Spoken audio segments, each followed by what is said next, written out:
What's going on, guys? How is everybody doing today?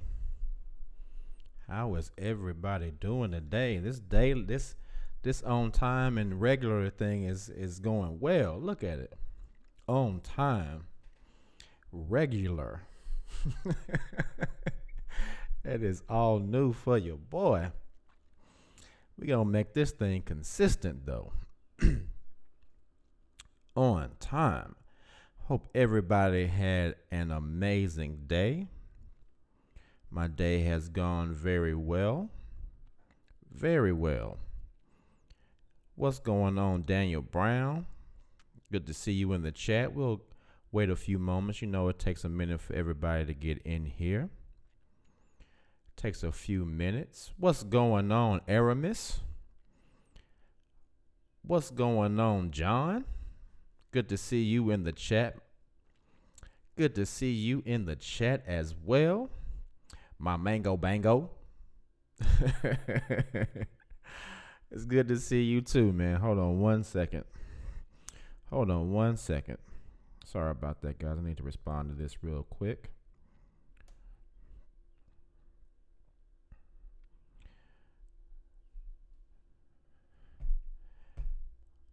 Okay, what's going on, Bianna Belt? I don't remember seeing you here. Maybe you're new. It's good to see you here in the chat. Thanks for coming through. What's going on, Foxy Loxy?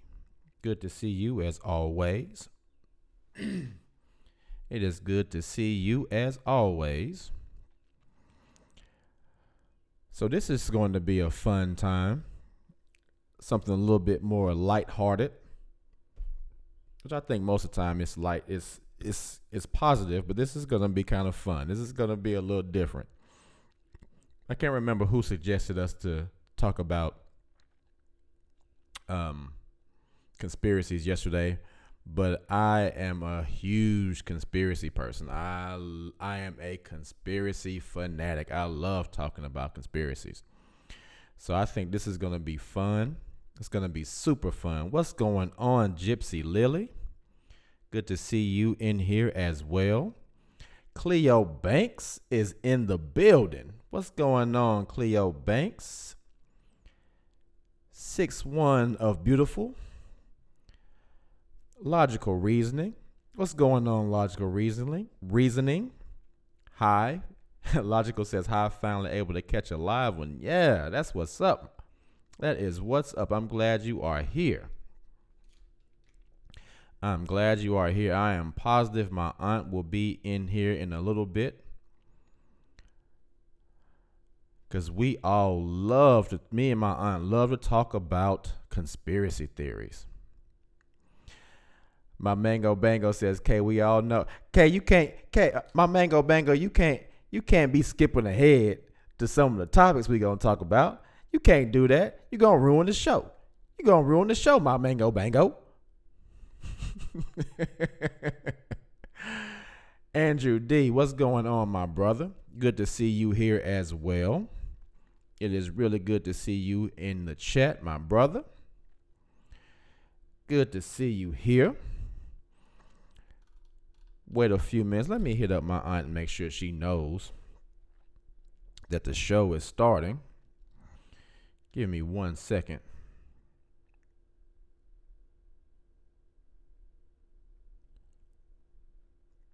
Give me 1 second.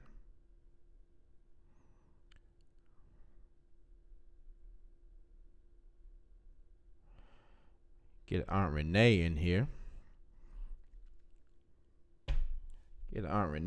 She's some of the stuff we're going to talk about tonight is stuff that she introduced me to, but I love talking about conspiracies. Daniel Brown in the building. Miss Bailey, what's going on, Miss Bailey? Good to see you here as well. Looks like we have a bunch of conspiracy theorists in the building today. I said it's not going to be anybody in this show tonight. Nobody is a conspiracy theorist like me. Psh, man, looks like I was wrong. We have some conspiracy theorists in here. But you know what? The thing that even made me even want to think about conspiracies and things like that was because, for the most part, for the beginning of my whole life, I really couldn't even venture out and think about other things. It was like, okay, this is what you got to believe. Don't question it. That's just how it is. And now I can question everything. So when I see something, I'm like, that's pretty interesting. I go all the way down the rabbit hole. What's going on, V Ray? My boy Chevare is in the building. What's up, little brother? This dude, Chevare 1, guys, I have known him for a really long time. Him and, man, we go way back. But this dude, Chevare 1, is an amazing singer.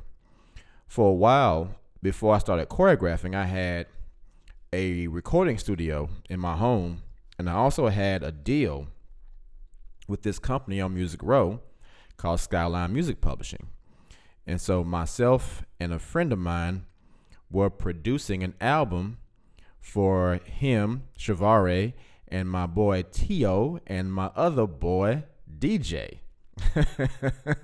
So we had some great times, man. We all used to come out and hang out. They would come to Nashville, come down, we would record, we would go downtown and kick it. Man, we would go and shut the club down. We walked in deep. Everybody would be like, who are those dudes? And we would be like, it is us, damn it. What you want? Who you here with? But we would have a great time. That is my little brother. I love him dearly, man. Him and T.O. and DJ, they are like family to me. They literally, I think they stayed with, we basically lived together for years. So it's good to see you here, my brother. Thanks for coming through.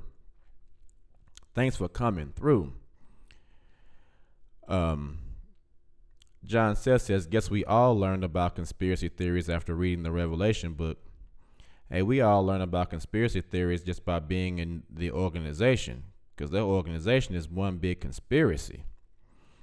Now look, when I made the show yesterday. Oh, also, if you haven't already, please, as you come into the room, please like the video so we can get more people in here. Please like this joint. And if you haven't subscribed, which I'm pretty sure hopefully most of you have subscribed, but please come in and like the video, please. And as I said yesterday, now this has got to be a call in. I'm going to need some of you people to call in with your views on these conspiracies. I need to hear some voices today. Let me go ahead and open this Skype so we can get it ready. So we can get it ready to have some phone calls and some arguments. When some people say that's not right and some people say, yeah, it is, I'm ready to hear some arguing. Let's get it in, guys. Let's get it in.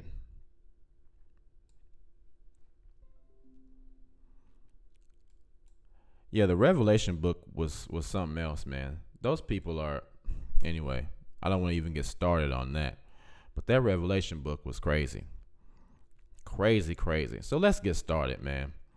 Let's start with a conspiracy that was about the organization.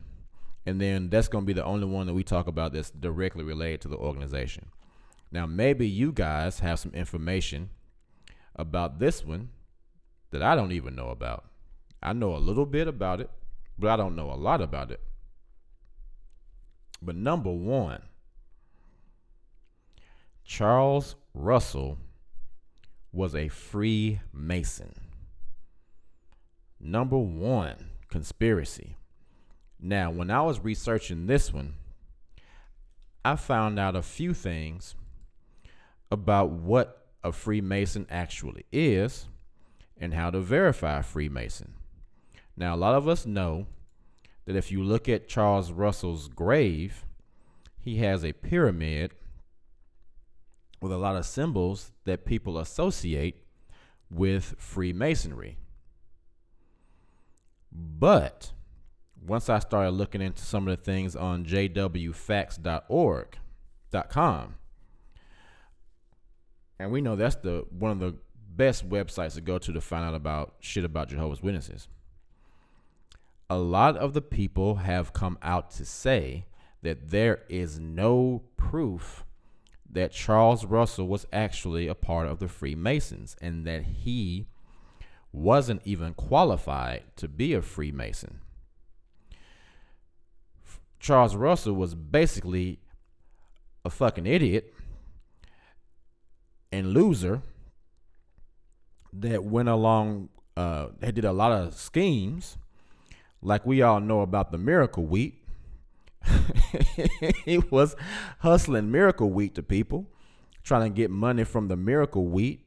That didn't work. He had a few other failed businesses that didn't materialize, but that motherfucker got rich off of those Watchtower and Awake magazines. There's no conspiracy there.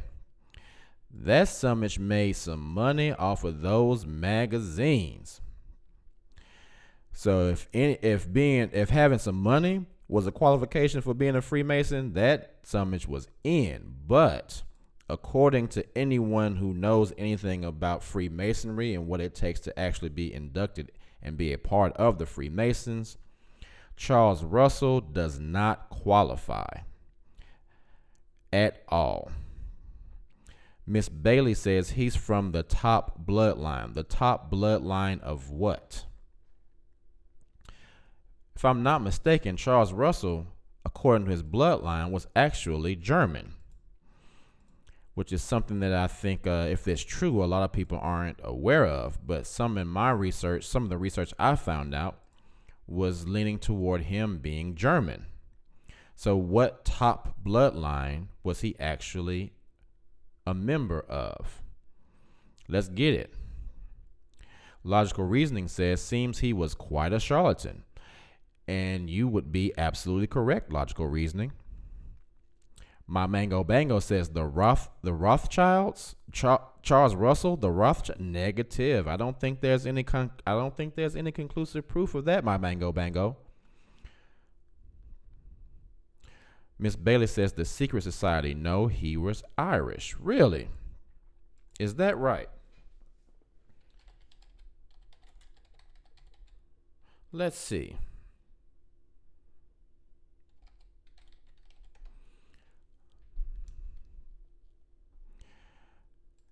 Let's see here. Let's find out about that.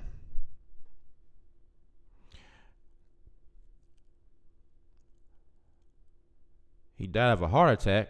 Must have been all them damn lies they finally caught up with his ass. Them lies, boy. Them damn lies, trying to keep up with them lies. That'll give you a heart attack. You'll catch a damn heart attack telling them lies and selling all that miracle wheat.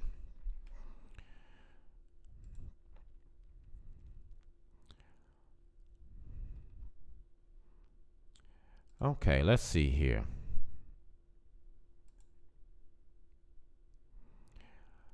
Well, let's see what you guys say. No, he was Irish, Prussian. I think he came from Ireland or Scotland. My Mango Bango. Search Rothschilds and Watchtower.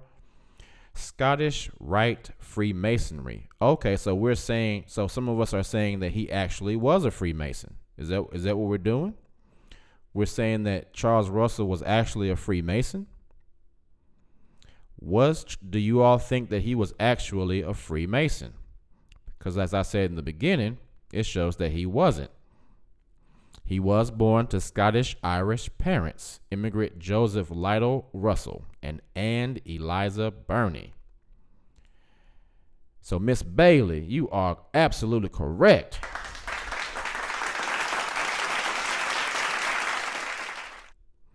Miss Bailey says theorists think his death was a hit.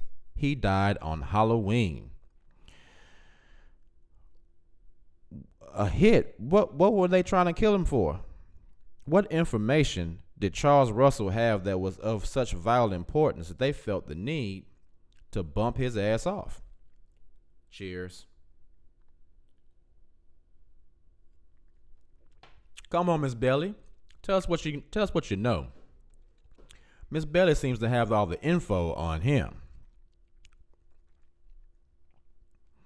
Okay. Tahunga. Rothschild's organization that donated to the Watchtower.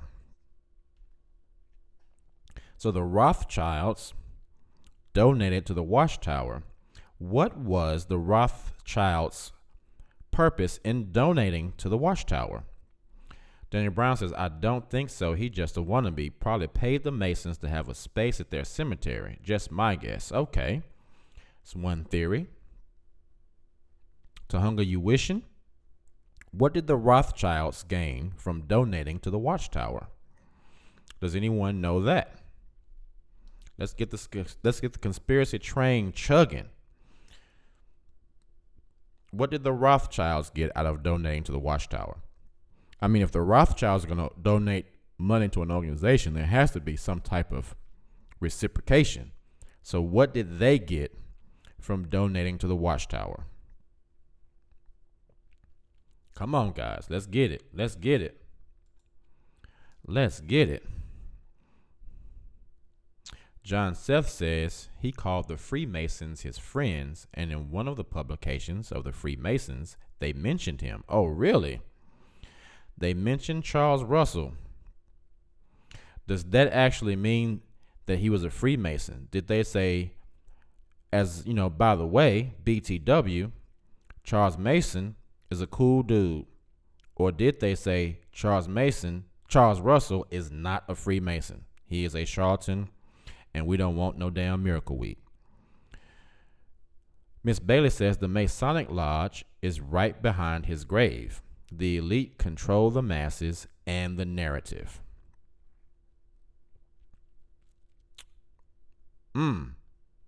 Miss Bailey, you seem to have the scoop. Why don't you call in and tell us everything you know about Charles Russell's association with the Rothschilds and the Freemasons? My Mango Bango says the Rothschilds have enough money. It's about power and control. It's a game to them. Well, what were they going to gain by controlling the Watchtower organization? At that time, it wasn't that big, I don't believe. It did grow as the publications were distributed and more people knew who he was and what he was talking about. But it still seems that they would have to get some type of something out of having access to the Watchtower and Awake and the Watchtower organization in general. What control did they get? Are you saying that the Rothschilds had some type of control or some type of influence in the Watchtower and they were gaining control from Charles Russell distributing those magazines? Tahunga Uwishin says, aid to Bible understanding said the corporation board members paid $200 each to start the Watchtower Publishing Company. Okay. Masonic lodges are... Oh, we got a call. Who's calling in? Let's see who this is. Hello, what's your name and where you calling from? Hi, it's Miss Bailey. What's going on, Miss Bailey? Hi. I'm glad you went ahead and called in. You seem to have the inside scoop. You got, the secret handshake and everything. Yeah, I don't know the thing about the rich family. I don't know anything about that particular piece, but I watched a bunch of YouTube videos, and in one of the YouTube videos they show, the pyramid grave. Right. But right directly behind it, like a few feet behind his grave, is one of those Scottish, I think it's a Scottish masonry building.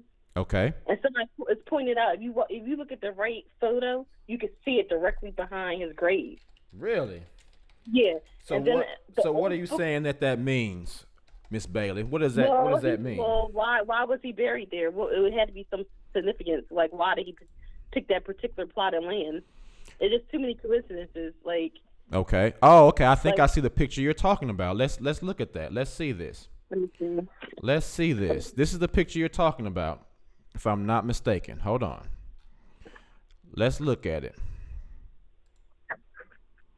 You're talking about this one right here. Okay, I have to put you on pause because I can't. I was like replaying what I was saying. Okay. Okay. So The other thing is, when I was watching the YouTube videos, I noticed that a lot of the old publications, like the Witness publications, they have like Egyptian pyramids and all kind of like weird symbols on the front of it.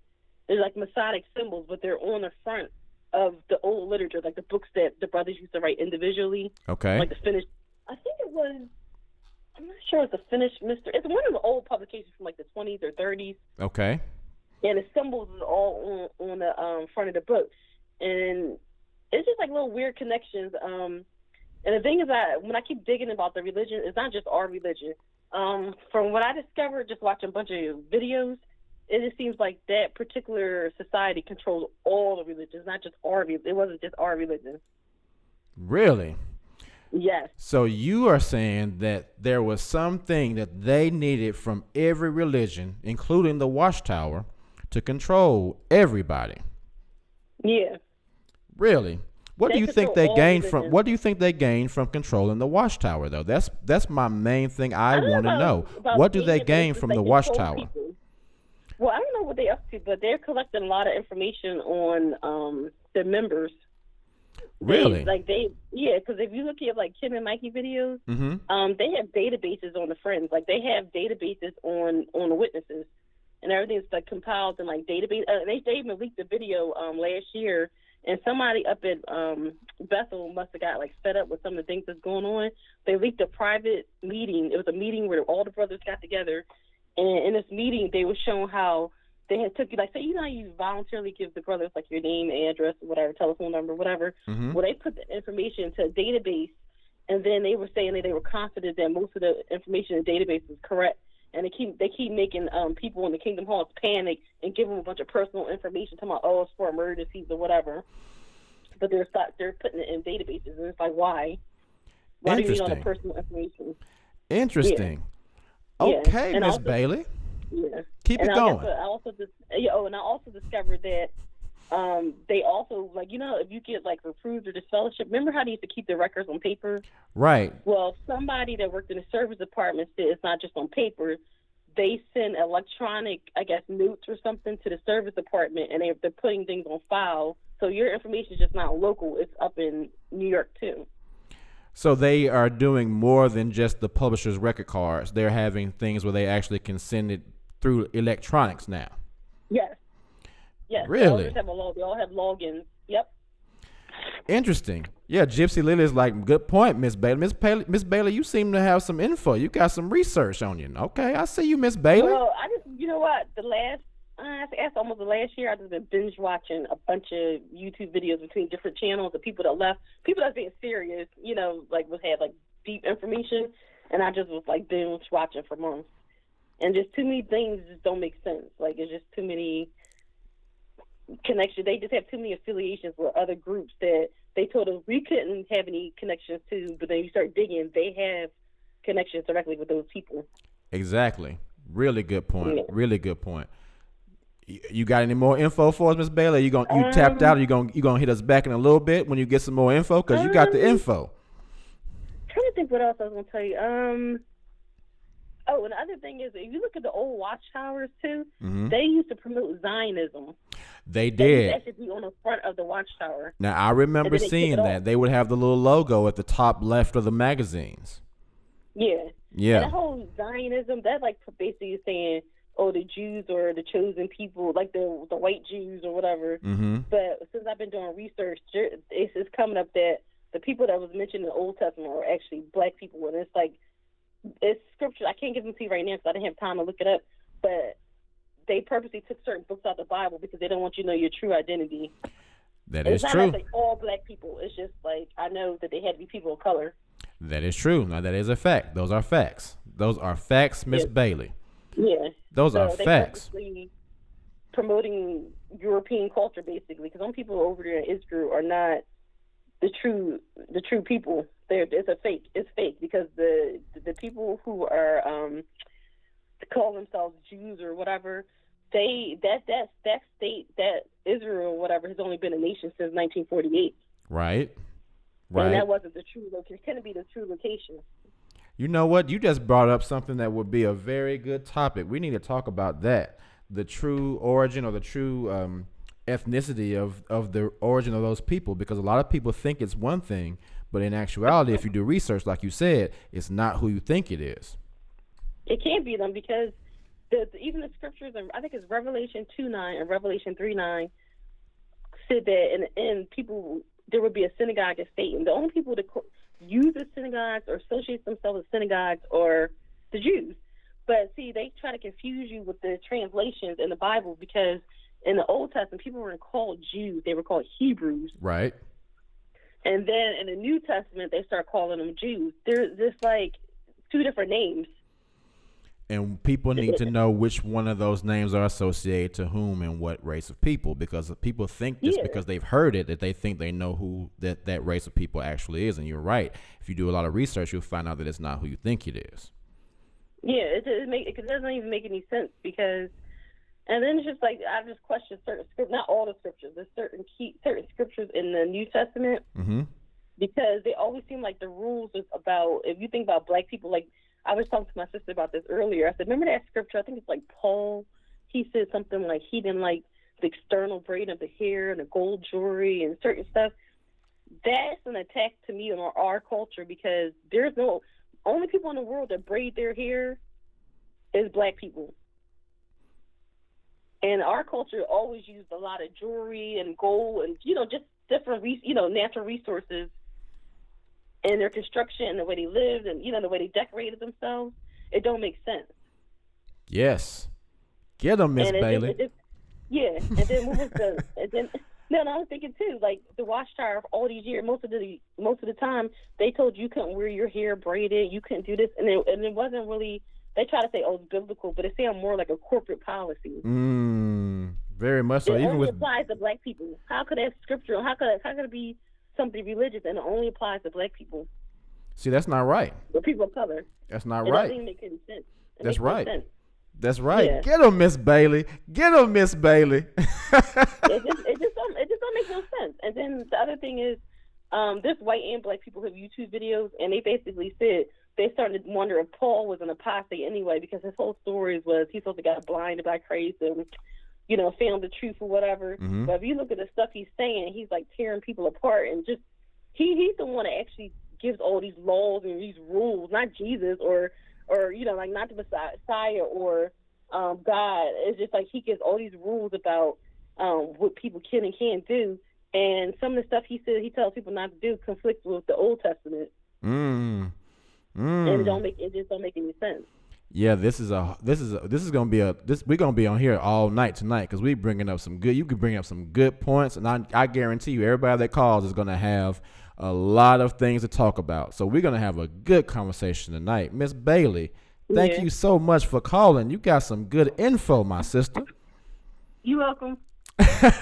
All right. I'll talk to you later. Okay. All right. I'm gonna keep typing in the chat. Okay. All right. Thanks.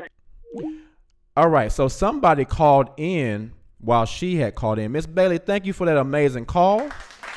Miss Bailey got all the info, y'all. What is up with that? Let's get her one more. She gets 2 applauses. She gets 2 applauses. RNA said, Miss Bailey got the tea. Hey, that is what's up, y'all. Good call, Miss Bailey. Now, who called in while Miss Bailey was on the phone? I can't switch over. Of course, I can only take one call at a time. But if you called in while Miss Bailey was on the phone, call back so we can get you back on the phone. Go ahead and call back so we can get this topic exhausted before we move on to the next one. Miss Bailey shut it down. She shut it down. I see you, Miss Bailey. Cleo Banks says, wow, this is so interesting. Thanks for sharing, Miss Bailey. I agree. Good call, Miss Bailey. Okay, let's go up to the chat and see what we've been talking about. Let's see here. Gypsy Lily says, so do these conspiracies mean that we are not using the Bible as a reference? Do you believe in the Bible, Keith? Honestly, I have been questioning it myself. All right, back to what I believe. Let me take a swig real quick.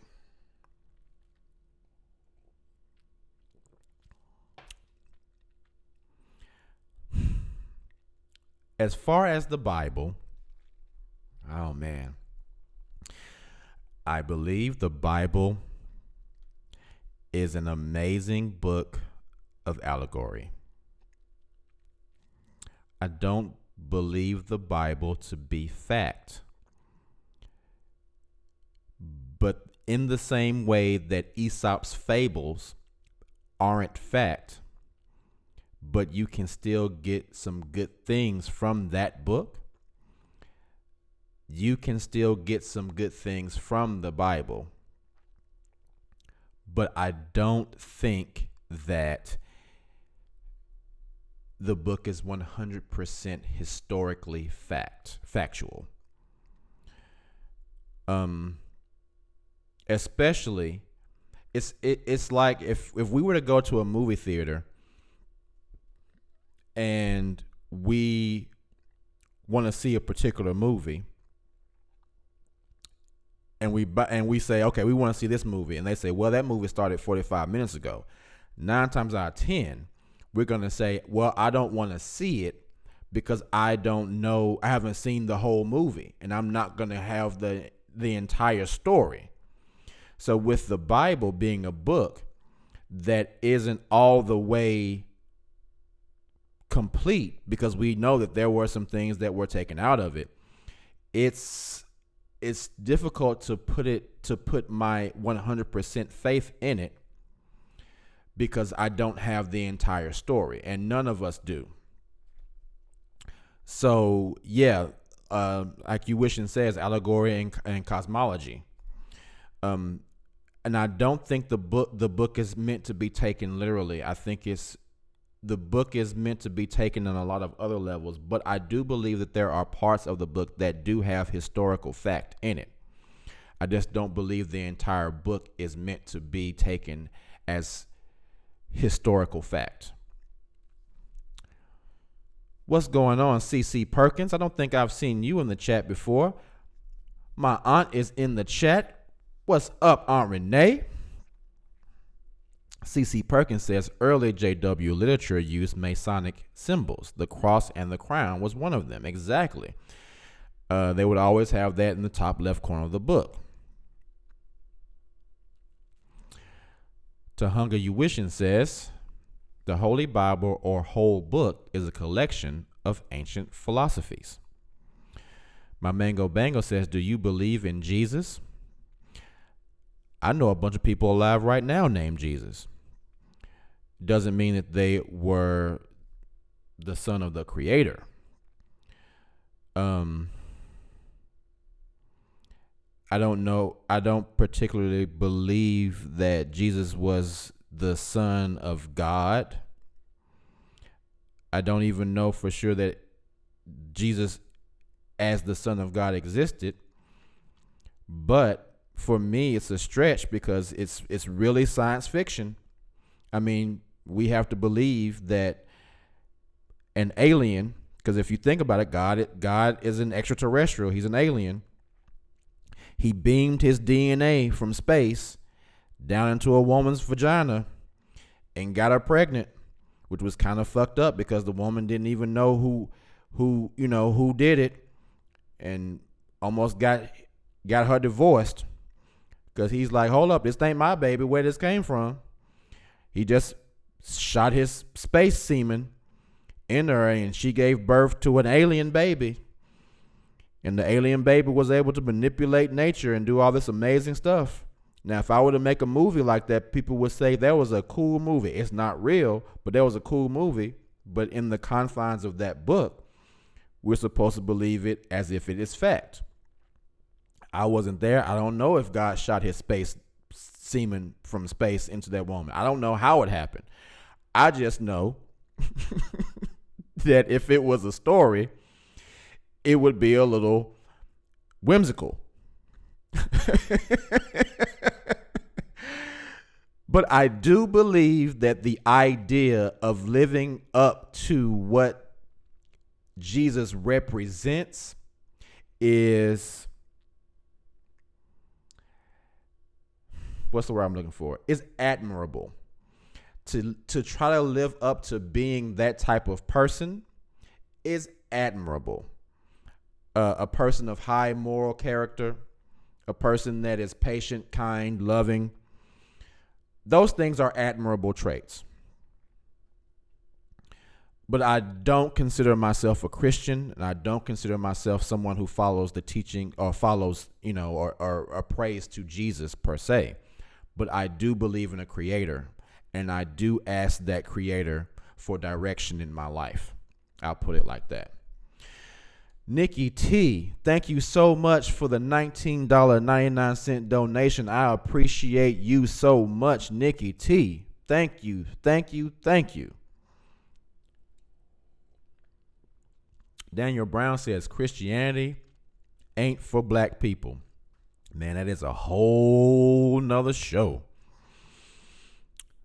To Hunger You Wishing says Freemasonry teachers pastors the cosmology of the Bible. Preachers, reverends, pastors are all wizards. Really? What do they use for wands? I guess it depends on what preacher it is, huh? AKA Perez says, without a woman's consent, there's a name for that. I didn't want to say it like that, but it kind of is. I'm just saying. I mean, if I was to do it, it would probably be a problem. I mean, if you think of, what, I don't want to go there. Miss Bailey says, I think the name is incorrect. There was no J until the 16th century. That is exactly right. That is why the Hebrews called him Yahawashah, not Jesus, because there was no J in their language until the 16th century. Exactly right, Miss Bailey. The J was introduced much later. There were a few letters, there were a few vowels that were not there. But that is why the name is actually Yahawashah, not Jesus. Mia T, what's going on, Mia T? Mia T says the Hebrew scriptures is a compilation of legend and history. Amazing, much coincidence in the anticipation of the Messiah came true in the gospel, the true story of Jesus. Nikki T says, keep up the good work you're doing and waking up born-ins like me. Thank you, Nikki T, because I was a born-in as well. Mia T, now let me touch on what you just said for a moment. We just went way off of Charles Russell being a Freemason and went in a whole nother tangent, but I am enjoying it. According to many scholars and believers such as myself, the Bible is a rip-off, a plagiarization of the story of Seth and Horus. And it came from much of the teachings of the Egyptian culture. Jesus is a representation, according to this line of thinking, of the actual Son, S-U-N, and was transcribed to be a translation of the Son, S-O-N. And December, the holiday, was based upon the time when the sun sets. I think it's called the equinox. The sun goes down to its lowest point in the sky on December 23rd. And it stays at that degree in the sky for 3 days. On December 25th, the sun raises 1 degree. It begins to rise again. The same way Jesus in the story rose after 3 days. The story is supposedly basically based upon sun worship. And the 12 apostles are representations of the 12 signs of the zodiac through which the sun travels at particular times of the year. And those constellations move with the sun at certain points of the year, which is where the disciples are come from. We have another call. Let's see who this is. You are on. What is your name and where are you calling from? Martha, or whatever. Just call me Mia T. I've talked to you before. What's going on, South Mia? Carolina. How you doing? Doing good. Hey, I got to get in on here because I have a Facebook page devoted to the subject on the Freemasonry and Illuminati origins of the Watchtower. Okay, what is that? Give me that link and I'll spam it in the chat. Well, it's called Reluctant Apostates Opposition. It's a Facebook group. Okay, reluctant. What is it called again? Tell me. Reluctant Apostates Let me just turn you down here a second. Reluctant Apostates Opposition. Okay, and that's a Facebook group, right? Correct. And I've also been doing some programs on the 6 screens. Okay, so what is your view on the whole topic, Miss Mia? What do you think about Charles Russell? Was he a Freemason? How are you talking, or is this somebody different than... So what? Who am I talking to? This is Keith. This is K Fitz. Oh, okay. How are you talking to on the radio thing? What do you mean? I'm talking just like I talk any other time. I'm watching you, and you're talking to somebody else. Right. Well, the way that the internet works is there's a little bit of a delay. It doesn't stream immediately. So when you are talking to me now, it'll catch up later on the video. Oh, awesome. Okay, that's very cool. Sure. No, I've been looking into this thing now for quite some time, probably about the last 17 or 18 years, and coming up with stuff. And there's actually a letter that was written in that Russell had made a trip, the famous trip where he measured pyramids and he met with leadership in Egypt and stuff. Right. And he wrote a letter before he even left. He wrote like a thank you letter to the Egyptian guy who was in charge of the Jewish people there at the time. Okay. And proposing outlining, it was like a 6-page letter, a program which sounds very similar to what the Jehovah's Witnesses come up with this one religion, one government thing, which is what the Illuminati have, which has always been the Freemason deal. Okay. And so when you read this letter, it smacks of what is going on, is being revealed to us now about the deep state and globalists and Bilderberg Group. It's all coming together.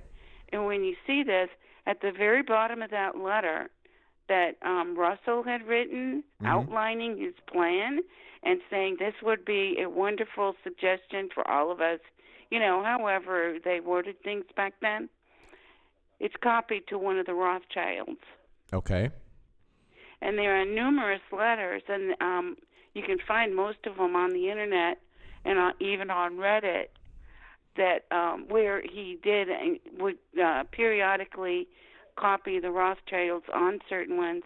And there's a rumor, I don't know that there's entire proof of it, but that they funded Watchtower.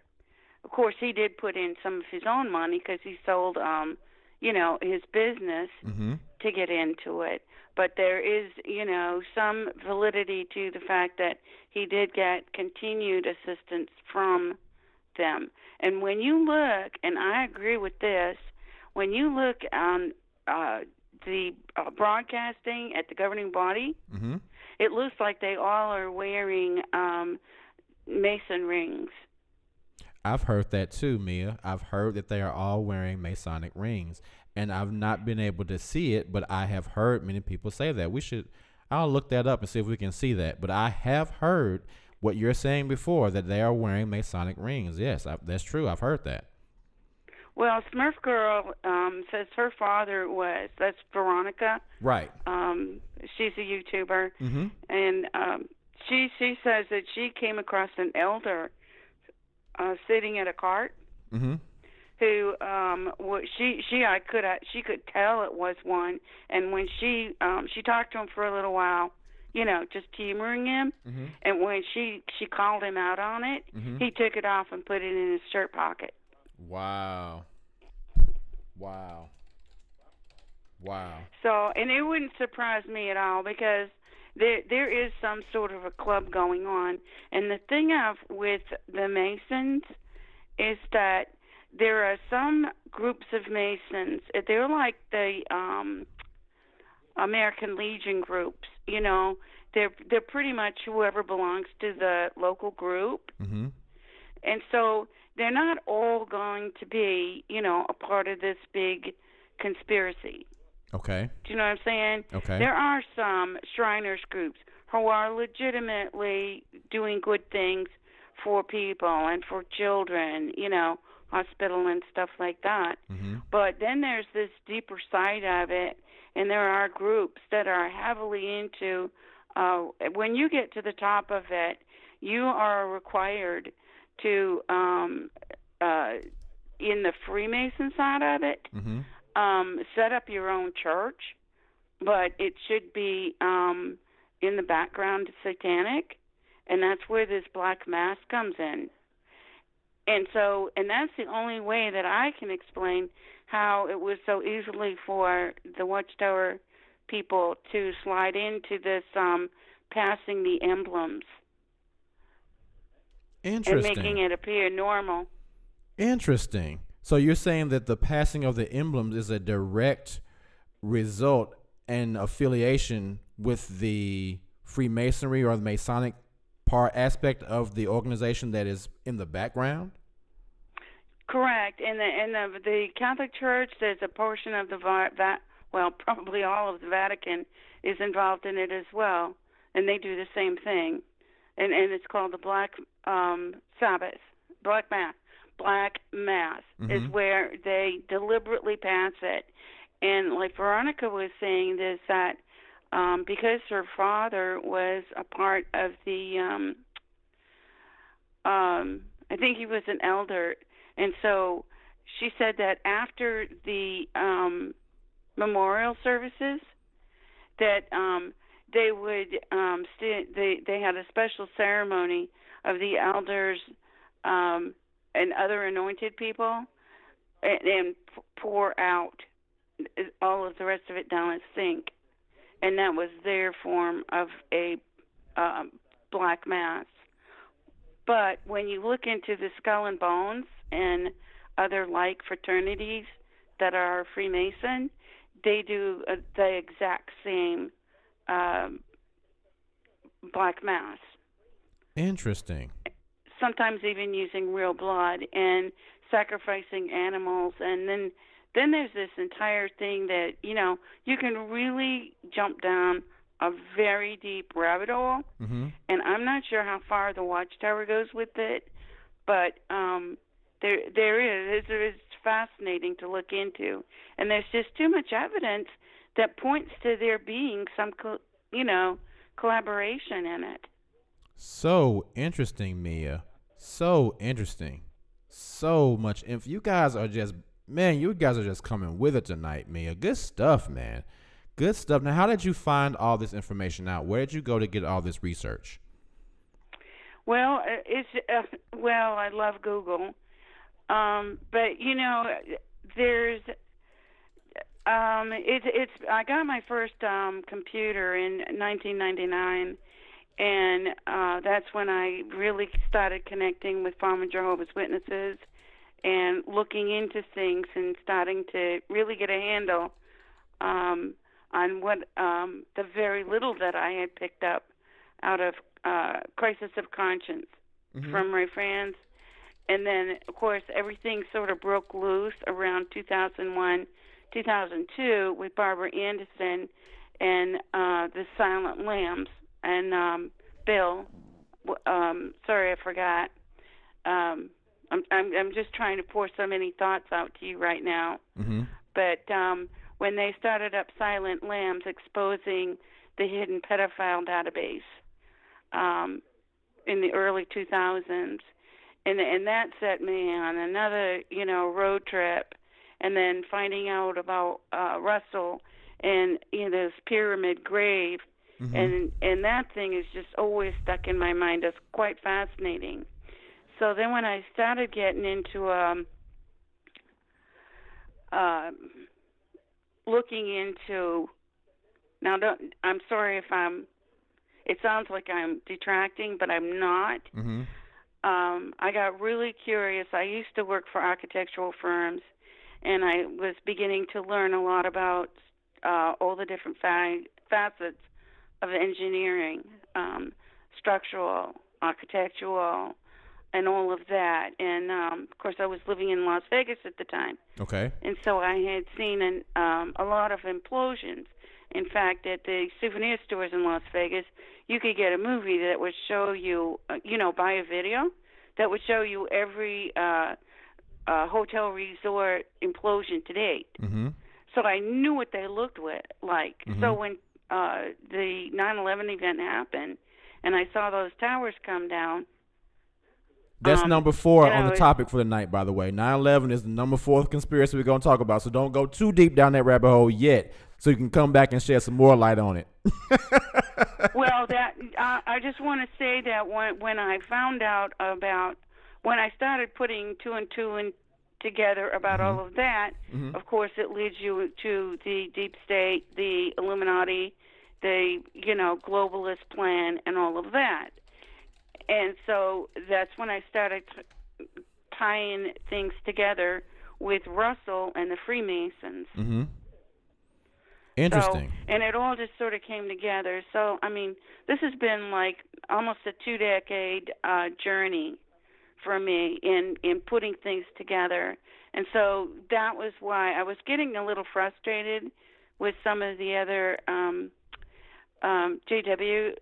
ex-JW groups, and because there's people that are just so averse to hearing about that, and it's a lot to digest, So what I did is just I still support them, and I'm a very active with Six Screens, No Nonsense, and a number of other smaller groups. But my main when things come across my desk, so to speak, my imaginary desk, I know I can drop them in my own Facebook group, and there's about 100 people in there who appreciate that, and we're just kind of like this little. People would call us nutcases. That we do believe in this, and we're interested in it and curious about it. Well, you seem to have a shit ton of info on this, Mia. I'm so glad you called, man, and shared that, because you guys are really blowing my mind with your info tonight, man. Seriously. Well, thank you. All right, I'll hit you. Hit us back later when you have. I know you're gonna have some more info later on, so just hit us back later on, okay? Well, I'll try. We'll see how long I last. I haven't been feeling very well. Oh, I'm sorry to hear that, Mia. Yeah. We're gonna send you some good vibes. We're gonna send you some good vibes tonight. Well, thank you. I just wanted to give you that information, let you know we're out there, and that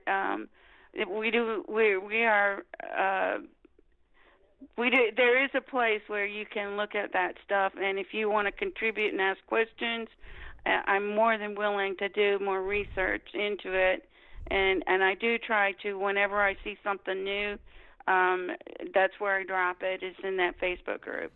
Well, I will spam it in the chat. I'll post it again so that we can make sure we all subscribe to that Facebook group. Yeah?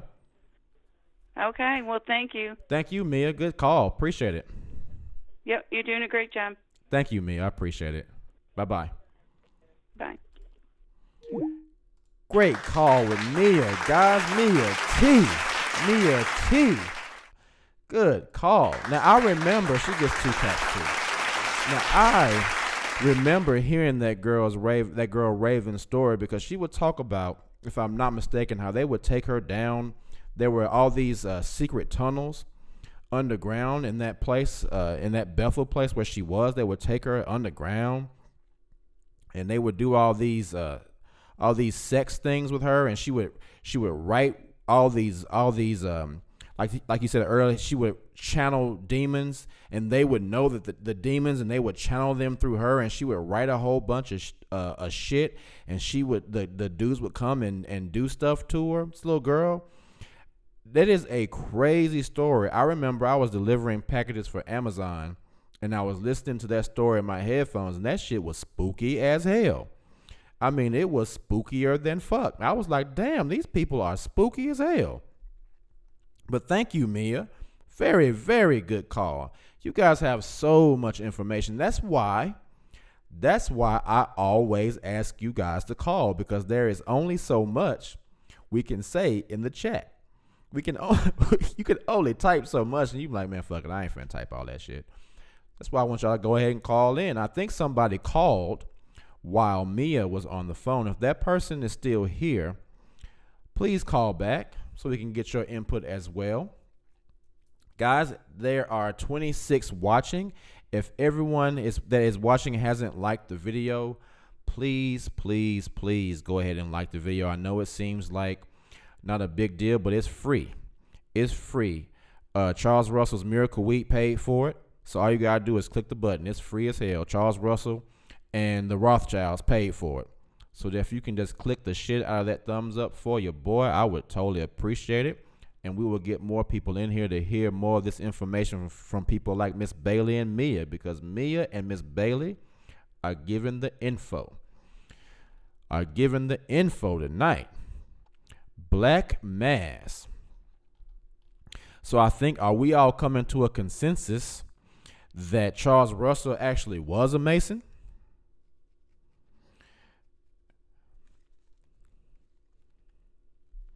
My Mango Bango said no. She specifically said she was never sexually abused. She said that flat out in the beginning. Okay, I apologize if that was if I misspoke. I apologize for that. Thank you, my Mango Bango. I remember she said that, but I remember she was saying that she got a bad feeling from one of the dudes. She said the way he would look at her, he was very threatening, and it made her afraid. I think I may have gotten that mixed up with that. No problem, Mia T, for taking your call. Thank you for calling. Cleo Banks says, wow, I didn't know it went that deep. What the heck did I get baptized into? Goodness. You know what? That is a very, very important thing. A lot of people jump into an organization and dedicate their lives to something before they actually know what it is. And that goes not just for the Jehovah's Witnesses, that goes for any organization. Being baptized into a church, any religion, if you don't know exactly what they teach, I have no respect for someone that gets baptized or says they belong to that. And I know people personally, when I've asked them, are you a Christian? And they say, yeah. I said, what does Christ mean? They say, I don't know. At that point, I'm thinking, why'd you become baptized? Because you don't even know what you're following. You're just doing shit. You know? So there's a lot of people, not just Jehovah's Witnesses, but people in general that jump into dedicating their lives to something, and they don't even fully understand what they're jumping into. Now, Cleo, I'll make an exception because you maybe have just been young. Cleo Banks, how old were you when you got baptized?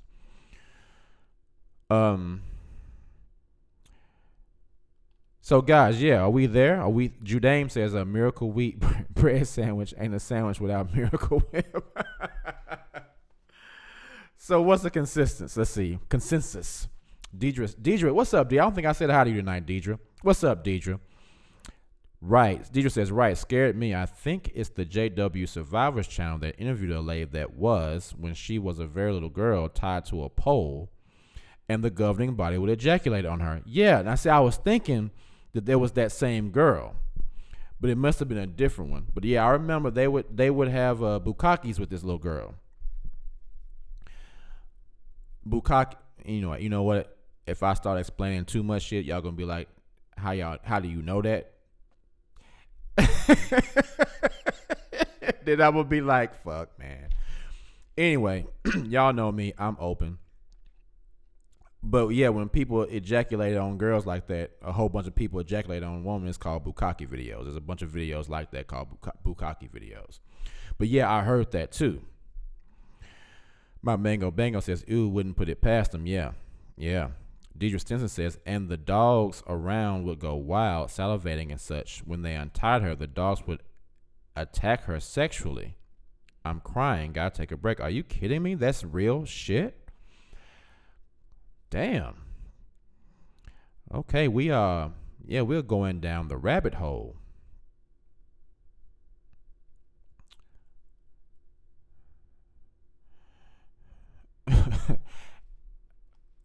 Why y'all laughing? That's what it's called. That's what it's called. You okay, Deidre? Yeah. Gypsy Liz says, roll on the floor laughing. And that's what it's called. That's what it's called when people do that. That's what it's called. I know a lot of stuff, guys. So, what's the consensus, guys? Charles Russell, Freemason, yes or no? Conspiracy or no conspiracy? Is it true or not? Charles Russell was a Freemason, yes or no? What you guys say? Spam it in the chat. Charles Russell, Freemason. Who says yes? Who says no? Who says yes? Who says no? Let's see how many. Let's see what we get.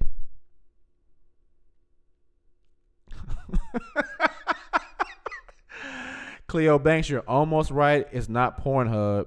It's X videos.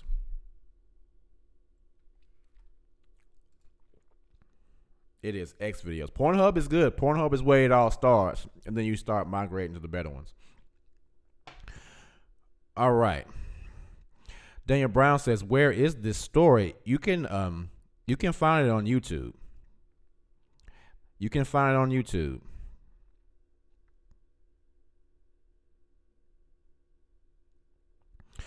Looks like the consensus is yes, guys. Looks like most people are saying Charles Russell was a Freemason.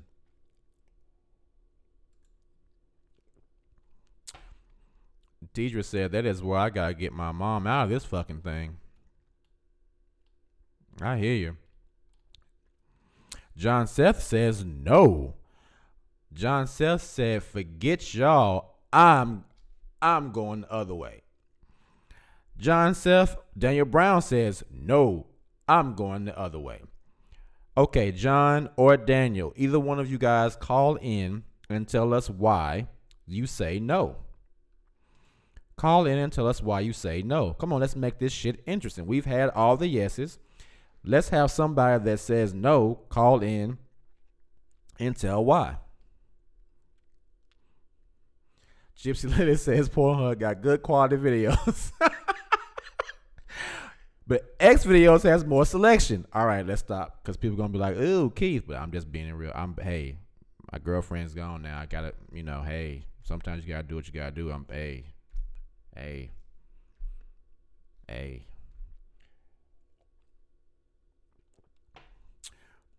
Come on, John or Daniel, call in and tell us why you believe the way you believe.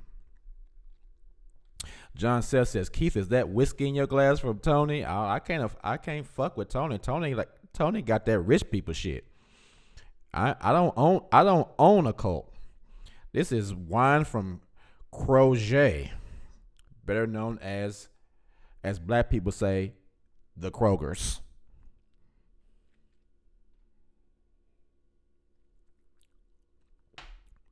Okay, so John and Daniel, y'all gonna make that whole big. Oh, John said I've said why. Okay. Daniel, call in and tell us why you think that is a no. Call in and tell us why.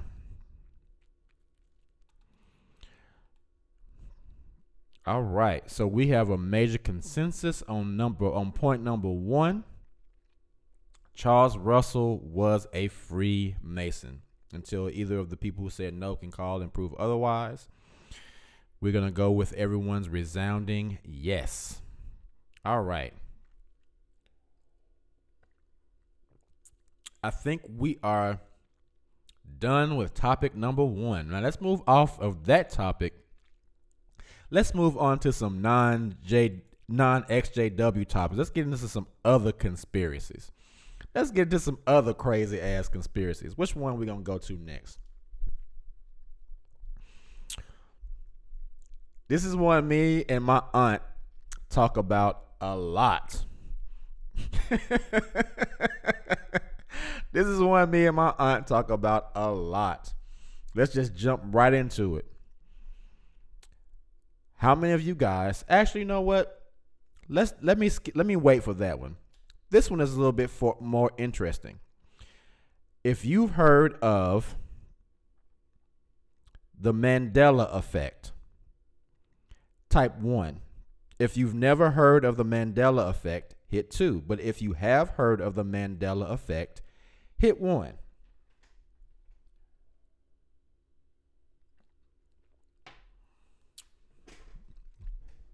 Tell me if you've heard of the Mandela effect. And this one wasn't even on my list. I just thought of it a second ago. Has anyone in the chat heard of the Mandela effect?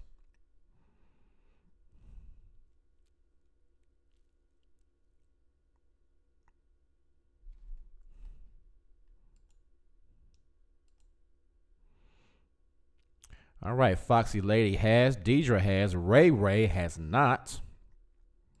Of course, Aunt Renee knows what the Mandela effect is. Daniel Brown says, how y'all calling through Skype? I have the number on the screen, Daniel. You can just dial that number. It's on the screen right now. 615-412-9335. Just call that number. All right. You Wishing has heard of it. Cleo Banks has heard of it. Miss Bailey says, I have heard of it, don't know a lot about it. Miss Bailey, of course, with her ingenious research and ass, has heard about it. Today Forever has heard about it.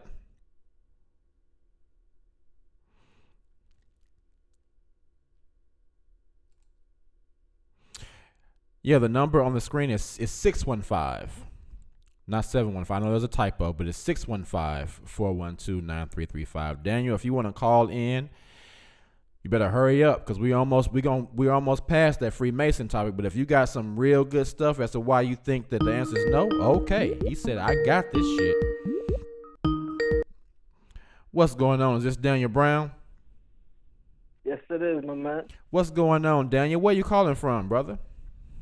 Yo, man, I'm all the way in Canada, Toronto. What's going on, Canada? Yeah, what's up, Canada? How's everything in Canada right now? What's the weather like? Hey, it's getting warmer, Spring, we're enjoying it. We're getting there. That's what's up, brother. What's up? So what's up? What you think? You said no. Why you say no? Charles Russell was not a Freemason. Tell us why. Well, just because the paperwork that the Masons show saying that, he's not a member, right? I got to go by that. And also what John was saying, sorry about that. What John was saying, it was kind of the trendy thing to do back in those things, you know what I'm saying? You had to kind of either affiliate yourself or be part of some kind of secret society to, like, progress and do some kind of movement, political or religious.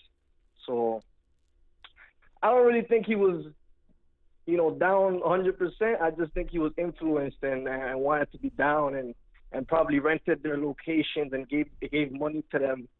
That's basically what I feel, So do you think that do you think that they actually funded some of his projects? Do you think he was just like cool with some of them? Or do you actually just think he was just putting on a facade to make people think that he was affiliated with them so they would have a little bit more respect for him since he was kind of a loser before he started making that money? I think he used the symbols so the people around him that were already in those positions could, I guess maybe back him or something like that, because everybody was kind of affiliated in some way, but I don't think he specifically was down like that. But who knows? At the end of the day, everybody else was called in has presented, very good positions that some of them I haven't even heard. So right. I'm going to obviously double back and do my research on what they said. But as of now, just because from the research I've done in the past, the Freemasons themselves have denied, having him in the ranks. I know people say that, they don't tell the truth and disguise stuff, but, I got to go with the paperwork. All right, so Daniel says no because they don't have he's not in the paperwork. He's not in the book. Yeah, he's not in the book, so I got to go with that for now, unless I see otherwise, All right, Daniel. Thanks for calling in and giving us your opinion, my brother. Yeah.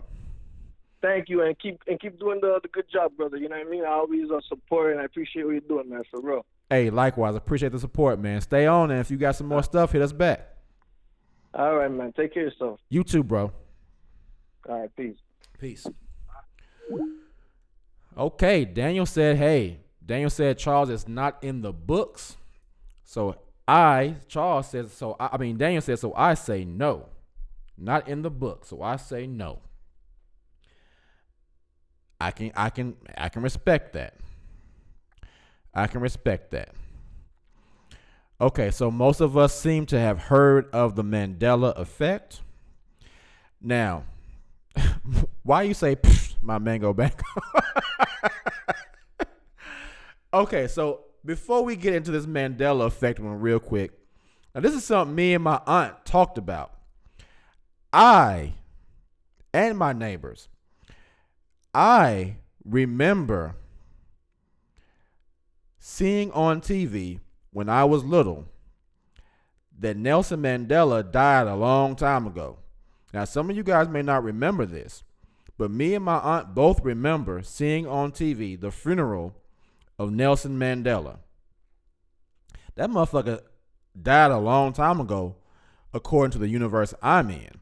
Now, the Mandela effect, for those who haven't heard of it, is the effect that people from a certain time period or timeline remember events that happened on this earth one way. And then, according to the way it supposedly works, there was some tangent in the time-space continuum, and now people remember things differently. But RNA, if you are still in the chat, let me know if anyone is still in the chat that remembers this. I remember being little and seeing Nelson Mandela's funeral on TV like years ago. And I know people are like, no, he died recently, like Daniel Brown just said. Yeah, according to this universe, Mandela died recently. But for me, I remember being little, seeing it on TV, and actually reading it in my textbooks at school that Nelson Mandela died. I think I was like, 13, 11, between 11 and 13. So like 30 fucking years ago. Does anybody else remember this? Gypsy Lydia says, yes, I remember seeing that he died as well. Yes. Yes. To who? And as I said, to Hunger You Wishing said, doppelgangers, he died twice. You can't trust the television. Maybe not. Daniel Brown says they're not that much of a secret. Gypsy Lydia says, whoa, this is creepy. This is real shit. Judame says, I remember the time when I was a kid, Michael Jackson was black.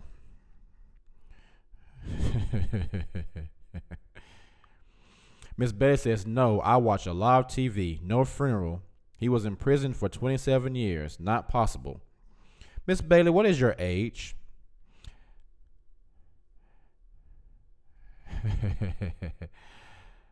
Daniel Brown says, Mike was never black. Shit. Mike was one of the blackest black kids ever. Hey, have you heard that song, Who's Loving You? When he sung when he was a kid, only a black person could sing that song like that.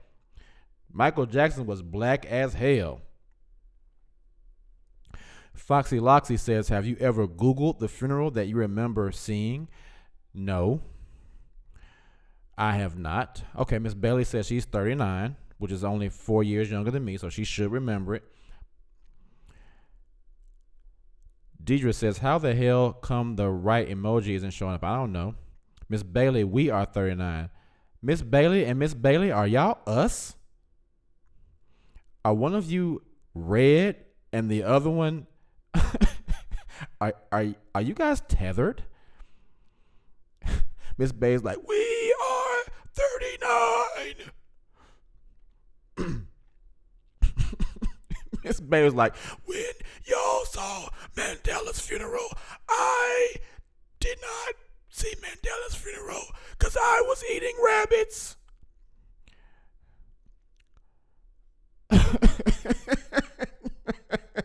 Oh, twins. I thought y'all was tethered. I was expecting to see a picture of some gold scissors. Y'all was scaring the shit out of me. I was like, what the hell?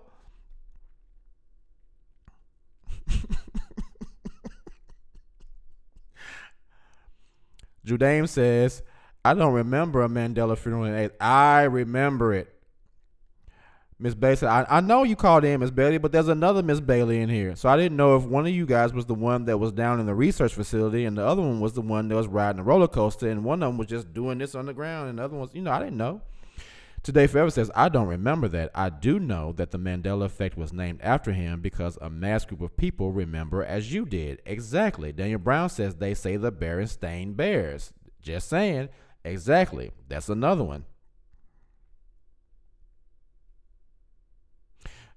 Miss Betty says, twins, we are both listening in. My sister called you earlier. Gotcha. Judaim says, good impression, Keith. You were a bad man if you can do the laugh.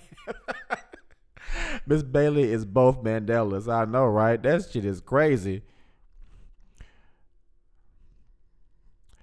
Tahunga, you wishing said he just saw us. All right. So yeah, we won't delve in on, okay, hold on. The Drinking Gourd says Mandela effect has changed many scriptures in the Bible, especially Isaiah 11:6. What was once the lion laying with the lamb is now the wolf. Exactly right. That is one of the things that was changed according to the Mandela effect. Miss Bailey says, I joined you on IG. Look at my pics. I definitely will. Foxy Loxy says, Bailey's. What are y'all's first names? See, Miss Bailey trying to put y'all information on the internet. She might be trying to find y'all in y'all's facility. She trying to hem y'all up. All right. So the next official topic.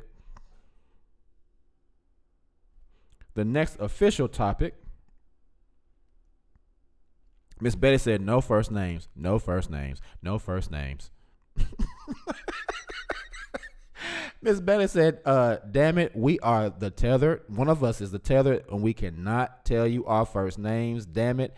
They will come down here and snatch our asses up. I ain't trying to find no funhouse mirror so I can get my way out of this goddamn facility. No, you ain't snitch. We ain't snitching. All right, number two. Someone already touched on it, but we're going to switch that one. The flat earth. How many of y'all think the earth is round? How many of y'all think the earth is flat? Does anybody in here think the earth is flat?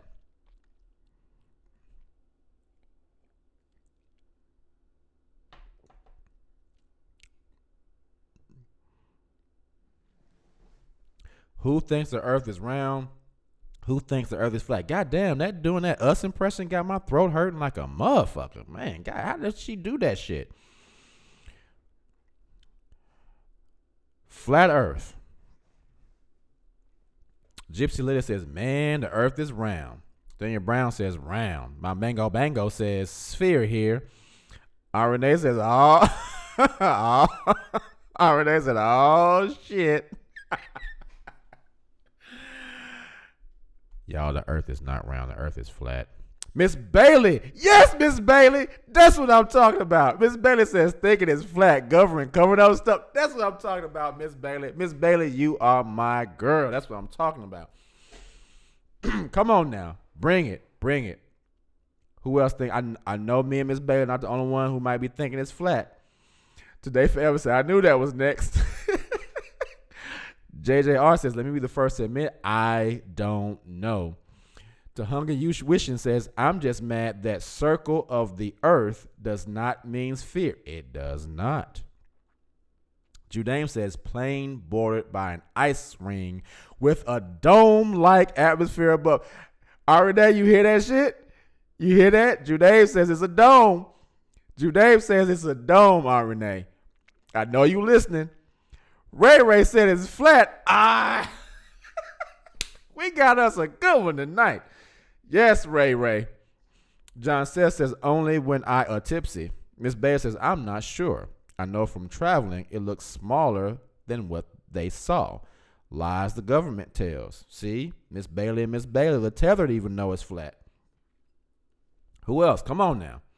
Don't be ashamed. We're not gonna laugh at you for thinking it's round or flat. Or for thinking it's round, or for thinking it's round, or for thinking it's round. Who else?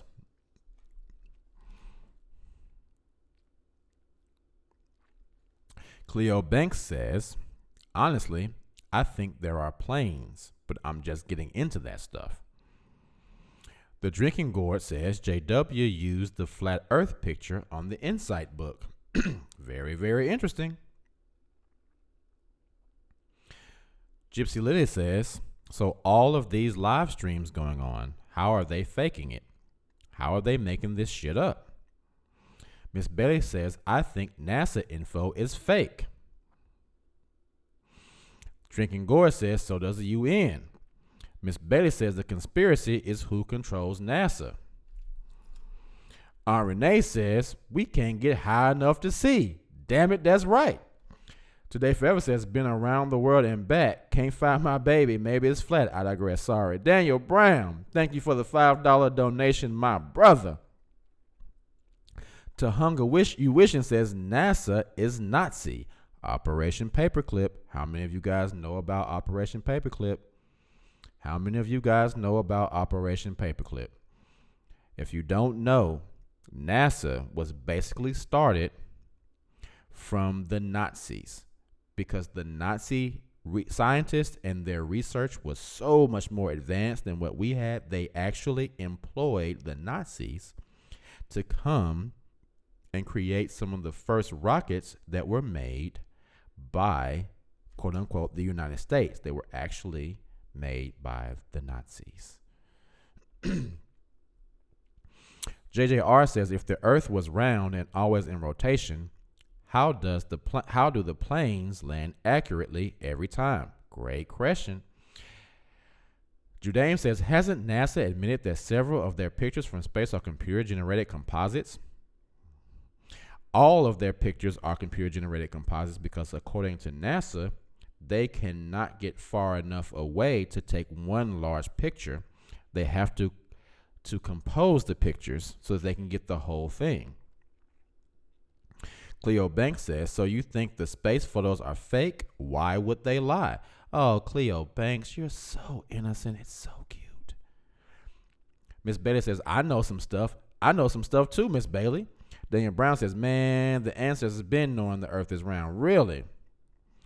The Bible said it's a firmament above us. Therefore, man has never left the earth. Miss Bailey, I agree. I don't think we can get out of this bitch. I think it's closed off. And if people were to find out that NASA has been literally getting billions upon billions upon billions of taxpayer dollars every year since NASA's inception and have been told misinformation all those years, if people were to find that shit out, oh man, that would start a chain reaction that would bring down so much faith in the system. Miss Bailey says, Bible said, okay. Miss Bailey Tethered says, I think Russia beat us there. To Hunger You Wishing says, they are blocking out the stars with light pollution. Star readers, aka navigators, know. Renee said, beat us where, Miss Bailey? Where you think they beat us to? My Mango Bango says, yep, Van Allen radiation belts. My Mango Bango, I know I always trip about your name, but you are exactly right. There is a video that was made by NASA that talks about how they are planning to go to the moon, to try to go to the moon, but they have to build a vessel that can get through the Van Allen radiation belts because as of right now, they don't have the ability to send the human body through the Van Allen radiation belts without killing them. Now, if they have in fact gone to the moon, they would have had to go through those Van Allen radiation belts like 6 or 7 times. So why were they able supposedly to do it back then when the technology that they had that got them there supposedly filled a damn basketball stadium, and now we have that same technology in our pockets, but they are supposedly unable to recreate that feat? It makes you ask, what the fuck is going on? Miss Bailey says NASA owns the biggest movie studios and the CIA works with Hollywood. That is correct. And back then, I don't know if you guys know who Stanley Kubrick is, but according to much research and historians, Stanley Kubrick was the one that actually filmed the moon landings, and Stanley Kubrick mysteriously died right before the movie Eyes Wide Shut was released. And people just wonder, how the hell did he die? What happened? There was nothing wrong with him. But Stanley Kubrick supposedly left a lot of clues about how he filmed the moon landing in a lot of his movies. He left a lot of clues in the movie The Shining about the moon landing being fake. And he also left a lot of clues in the movie Eyes Wide Shut, which is one of my favorite movies, by the way, about how the elite do things. And they were upset at him for releasing so much information, which is why he was killed. Let's see. Let's get back to the chat. Gypsy Lily says, but what about the moon? I've seen it through a telescope with my own eyes. The moon does have a 3D spherical shape. Why wouldn't the Earth be the same way?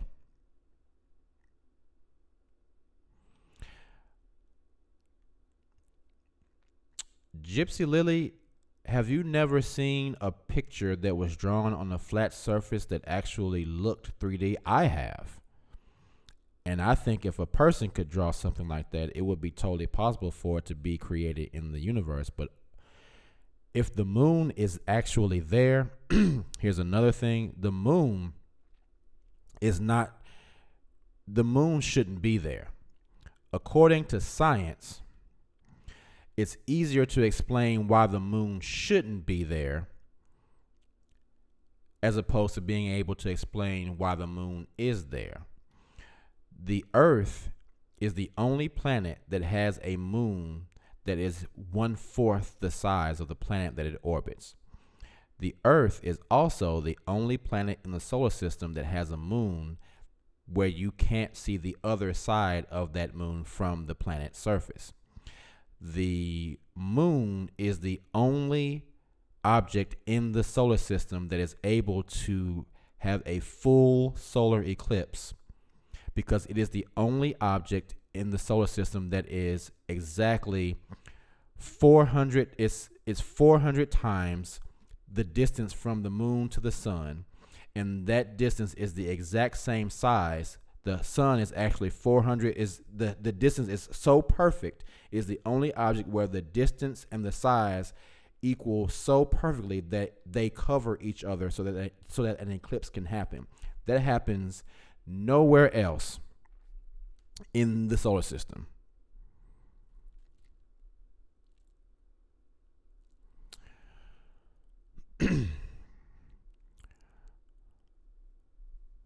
Mia, how far away is the moon? What is the distance telescopes can reach? The moon is only, according to science anyway, a couple of 100,000 miles away. Let me get that direct distance. Yeah, the moon is 238,900 miles away, according to science. All right? And that distance, along with the moon's size, along with the moon's distance from the sun, exactly equal to a point where the moon covers the sun exactly so that we can have a full solar eclipse. That happens nowhere else in the solar system. And a lot of people think that the moon was placed here. Something else me and my aunt talked about. A lot of history, there are ancient civilizations that say that there was a time when the moon was actually not here. And they remember when the moon came that it caused a huge upheaval in the earth, and there were tidal waves and earthquakes and all this horrible shit happened when they brought the moon here. Miss Bailey says, think about it like this. If you can see it, it's not that far away. Miss Bailey, I have to agree with you because, see, according to science, these stars are millions of light years away. Hell, according to science, most of the stars that we see at night aren't even there anymore, and their light is still coming here. So I don't know. My Mango Bango says, yet the sun is 93 million miles away. You see what I'm saying? Hunger You Wishing says the moon is a magnet. Hunger You Wishing, would you care to expound on that? Miss Bailey says, my mom said there's a movie called Capricorn 1 about a failed space mission to the moon and Apollo 13 made in 1995. There is a movie called Capricorn 1. And that's exactly what it's about. And if the moon landing didn't work, people say that movie is a complete explanation as to how they would cover up the moon landing. Hunger You Wishing, I'm really interested in your theory or your statement that the moon is a magnet. Can you either expound on that in the chat, or could you please call in and tell us what you mean by that?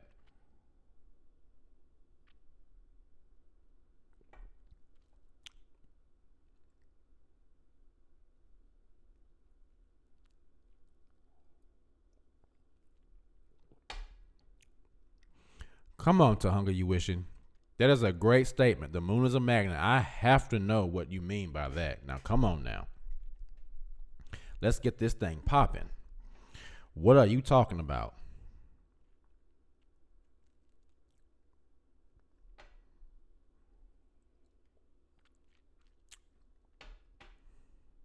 Come on, get it popping. Tell me something. Come on, Hunger You Wishing. Tell me something. What do you mean that the moon is a magnet? That is a great statement. Explain that, please.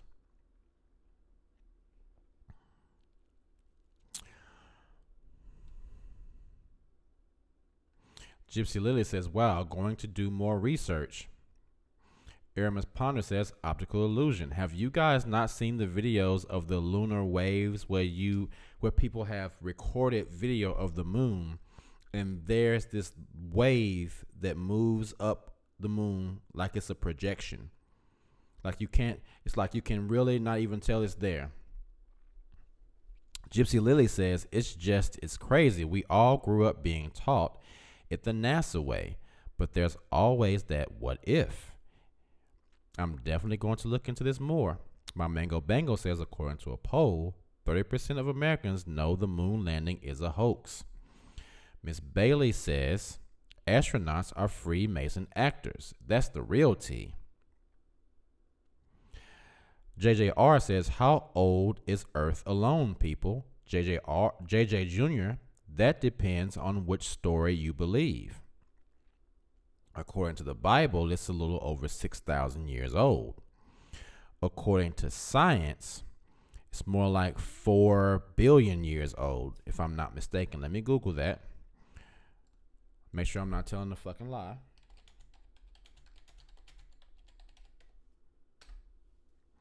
According to science, the Earth is 4.5 billion years old.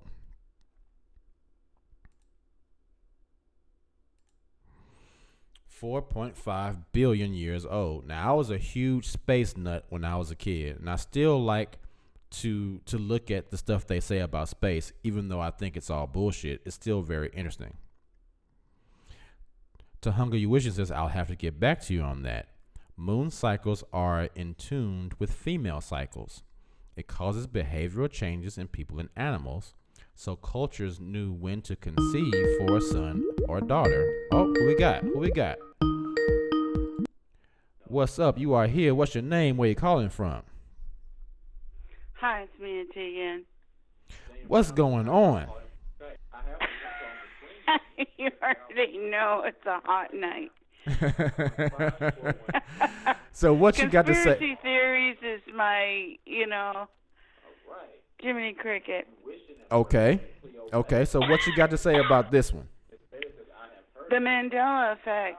Well, we already know that the schools have rewritten the history books. They're not teaching the children stuff that's real. Okay.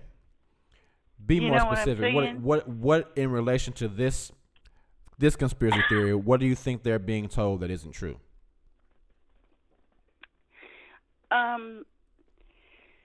They're not teaching them the truth about slavery and the Civil War. Mm-hmm. They're not teaching them about the Revolutionary War. They're not teaching them the truth about what occurred in with the Cuban crisis Mm-hmm. and how the Cold War started. The children are not learning civics. They're not learning local government. And so how does that intertwine? You think since they're not teaching them all of that stuff, that they're also not teaching us the truth about the moon? Because what they're doing is they're changing history. Really? And that's what the Mandela effect is. People think that, oh, well, it's just cute little things like changing the logo on a soup can. No. That is a distraction. Okay. The big deal is the dummying down of people and making other people who were around then, people in later generations, think that, oh, well, I must have not remembering that correctly. Mm-hmm. Things about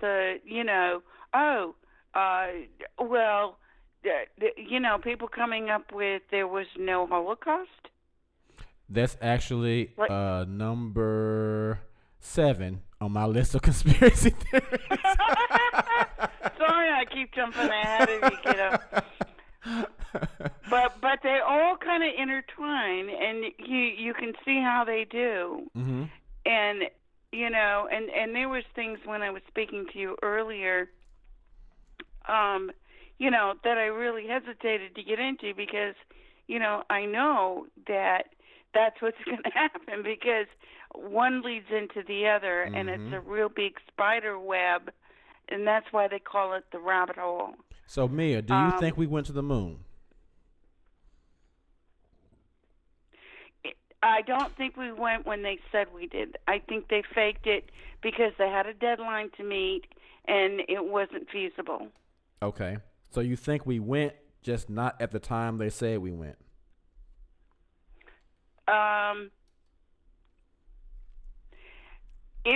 I know that the satellite went up because my father was a part of the LEM project. There may have been a part where a satellite was actually landed on the moon, Mm-hmm. but I don't believe that a man ever did. You think an object landed on the moon, but you don't think a person did? Correct. Okay. Why do you think that if an object landed on the moon, that it would be unthinkable for a person to have landed on the moon? Well, I'm not even sure that an object did. Mm-hmm. I know that the LEM went up. That was a project my father worked on. I know that it created an early version of us getting the technology to put satellites technology up into the atmosphere. Mm-hmm. I'm not an engineer. My father was, and he did work indirectly through contracts with NASA. Mm-hmm. And so I do know, that there is a certain amount that's possible. I know that we've got stuff up there floating around because we got garbage landing on the earth all the time. Okay. That's real.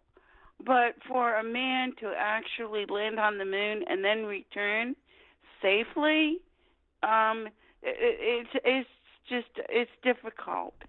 And I mean, I was a 10-year-old kid sitting in class when supposedly this happened, and we had a 16-inch black and white TV, Mm-hmm. and that was all we saw. And I'm like, we didn't have cable TV back then. How are they able to do this? And it took them 3 decades yet to get us cable TV. Right. Right. Yeah, Tahunga, you wishing just said that on in the chat, and that was one of my major issues. How the fuck are they able to live stream from the moon back then? Exactly.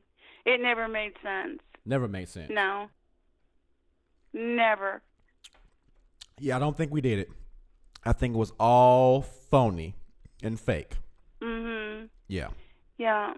I think they had a deadline to meet because the Russians said they did something, and this was the Cold War, Mm-hmm. you know, and we were just getting ready to. This was before Kennedy was assassinated, right? Mm-hmm. Or was it after? I believe it was well, it was after Kennedy was the one that wanted everyone to go to the moon. He was the one that's initiated. We want to do this thing not because it's easy, but because it's hard. We will have a man on the moon. Da, da, da, da, da. So it had to happen Right. after him making that statement. Well, it was part of the legacy of Kennedy Right. to get this done, and Right. there was a push, you know, before Nixon came into. I don't know. I don't remember exactly. I was maybe 10 or 12 years old when this all happened. Mm-hmm. But I do remember that, you know, it was a big deal to push it along. And so, yeah, it didn't quite make sense to me. I thought it was marvelous Mm-hmm. if they had done that, Mm-hmm. but it didn't look real to me. And then when there was this big thing, oh, gosh, I have to tell you this, because in the next few years, the astronauts that supposedly went and came back brought moon rocks. But they And weren't they really went moon around rocks, to- right? They were fake, Right. absolutely fake. They were like But it was a petrified big- wood or something, right? Well, that's what we found out later, because the kids that actually got to go to these astronaut events Mm-hmm. and you know, see them and get one, and you actually got to be able to order them. Mm-hmm. You know, like from we had like Children's Digest and different little magazines that were circulated where you could order, because supposedly they were able to bring back all these moon rocks, and you could actually order one. It just became a joke. What, on Amazon?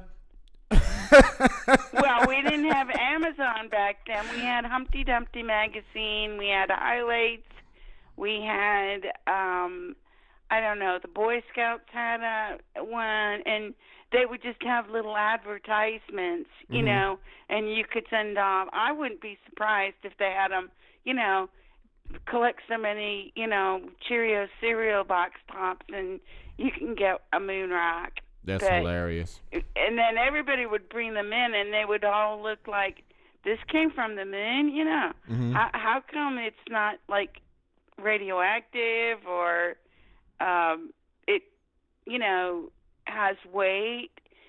You know what I mean? Mm-hmm. Mm-hmm. Mm-hmm. I don't know. You would think there would be something just really special about it, but you know, and typically, oh, and this was funny, because they would be wrapped in wax paper, so you could even barely see them. Wow. Craziness. I know. Craziness. I know. It was a scam. It was a scam. And so looking back, I can see what they did to us.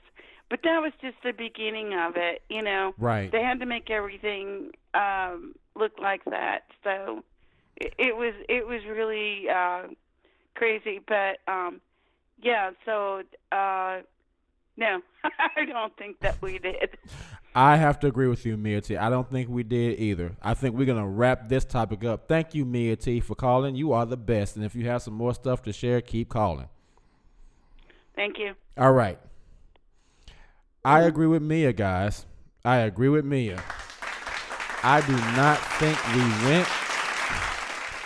I don't think we can go. I don't think we can get out of this bitch. I think we are trapped. And I think if people were to find out, it's like, you know, when you have animals in a zoo, if they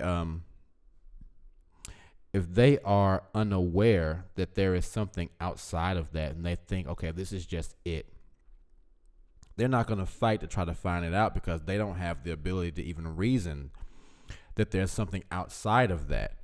But people, on the other hand, if you put a person in a zoo and they know that there's something outside of the zoo, they are naturally going to fight to try to get outside of that thing.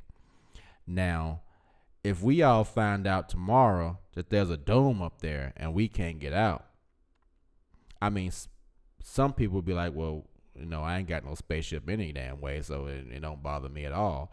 But then some people would be like, but wait a minute, we've been giving these motherfuckers money for all these years, and they've been talking about space and shit, and it's a goddamn ceiling up there. We can't even get out. Hold the fuck up. There would be some, especially white people, because you know white people, y'all are serious about paying taxes, and you want to know exactly where your tax dollars are going.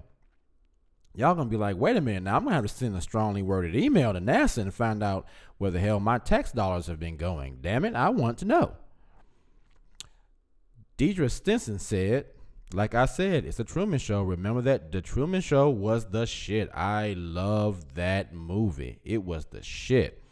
Deidre says, you guys are schooling me. I have never thought much about any of this, but now I won't even be able to sleep tonight for thinking about it. I will not be able to sleep tonight either. So let's take a poll.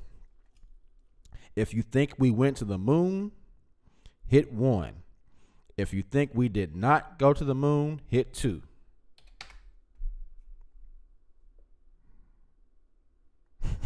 Daniel Brown says, yo, Keith, slow down. Hey, I'm excited. I ain't gonna front. What do you guys think? Did we go to the moon or did we not go to the moon? Tell me what you think. Tell me what you think. Did we go or did we not? And we probably won't even get through all these topics out here. There we go. We didn't go. Come on, twos. Come on, twos. Come through, two. That's what I'm talking about. Come through, two. Come through, two. Deidre, why you can't join the club? Why you can't be a Jehovah's Witness and just go along with the flow? No, I respect that you are able to say I don't know, and I'm not gonna say. Gypsy Lydia says average a night discussion, not 2. Okay. But I think the 2s have it. 1, 2, 3, 4, 5, 6, 7, 8. We only got 8 twos and we got 25 people in here. So come on. Some people just don't want to. Deidre says, I don't know anything anymore. All right. I still think of the people who will actually vote. The 2s have it. Now let's go to something a little bit more controversial. John Seth said 1. John Seth said we meant it. We went. John Seth, you don't know. You don't know, John Seth. John, we didn't go, man. Just accept it. We didn't go. We didn't do it, man. But John Seth, if you think we went, I totally respect that. Wendy Seeley says, Keith, I say 2. Thank you, Wendy. Ray Ray says, how did a camera record the landing of the astronauts on the moon? For sure, a conspiracy. Ray Ray, I don't know. I don't know how the camera recorded them taking off either, unless they left a motherfucker on the moon and his fucking skeleton is up there in a damn spacesuit and he's beaming that amazing video with the Xfinity or Google Fiber or something. I don't know how the fuck that, and the damn camera followed them up. Now we talking about some technology that really didn't seem to exist back then, and the damn spaceship looked like it was made out of fucking aluminum foil. So really, if a rock was to hit them, it would be over. I mean, you can't fly through space and not, just dodge rocks and shit. I mean, come on, come on now. So the camera followed the ship leaving the surface. They didn't leave any craters on the ground underneath them. That shit didn't happen. Come on, y'all. Cleo Banks says now too. Thank you, Cleo Banks. See, Cleo Banks knows what's up. Cleo Banks says, see, tall people are smart. We know what's going on. Renee said, I'm on the moon right goddamn now. John Seth, we didn't go, man. Come on. It's okay. I know you wish that we went, but we didn't. We didn't go. JJ Jr. says iPhone 0. John Seth, okay, John Seth, you flip-flopping on us. But I think it is a resounding, we did not go. All right. Now I want to touch on something that I've had enough glasses of wine that I'm actually brave enough to talk about. John Seth says, I am not sure. Let's talk about something a little bit more serious.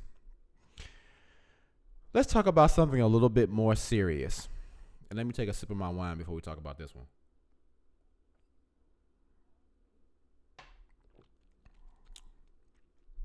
A lot of people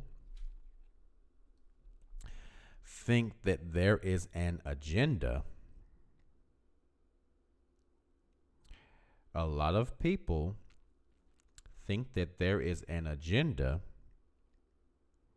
that includes putting things in the water, putting things in the food, and putting things in the media to make men want to or unknowingly, due to the chemicals in food and water, switch from being masculine to being effeminate.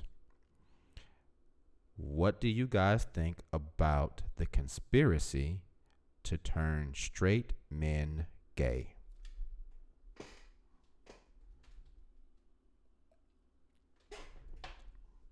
And that is being done, according to the conspiracy, because supposedly, one, it's population control,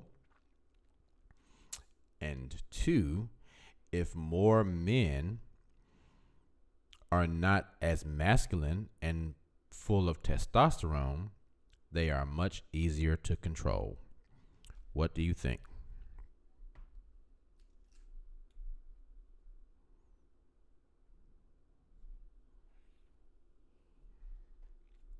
What do you think? Tell me what you think. Tell me what you think.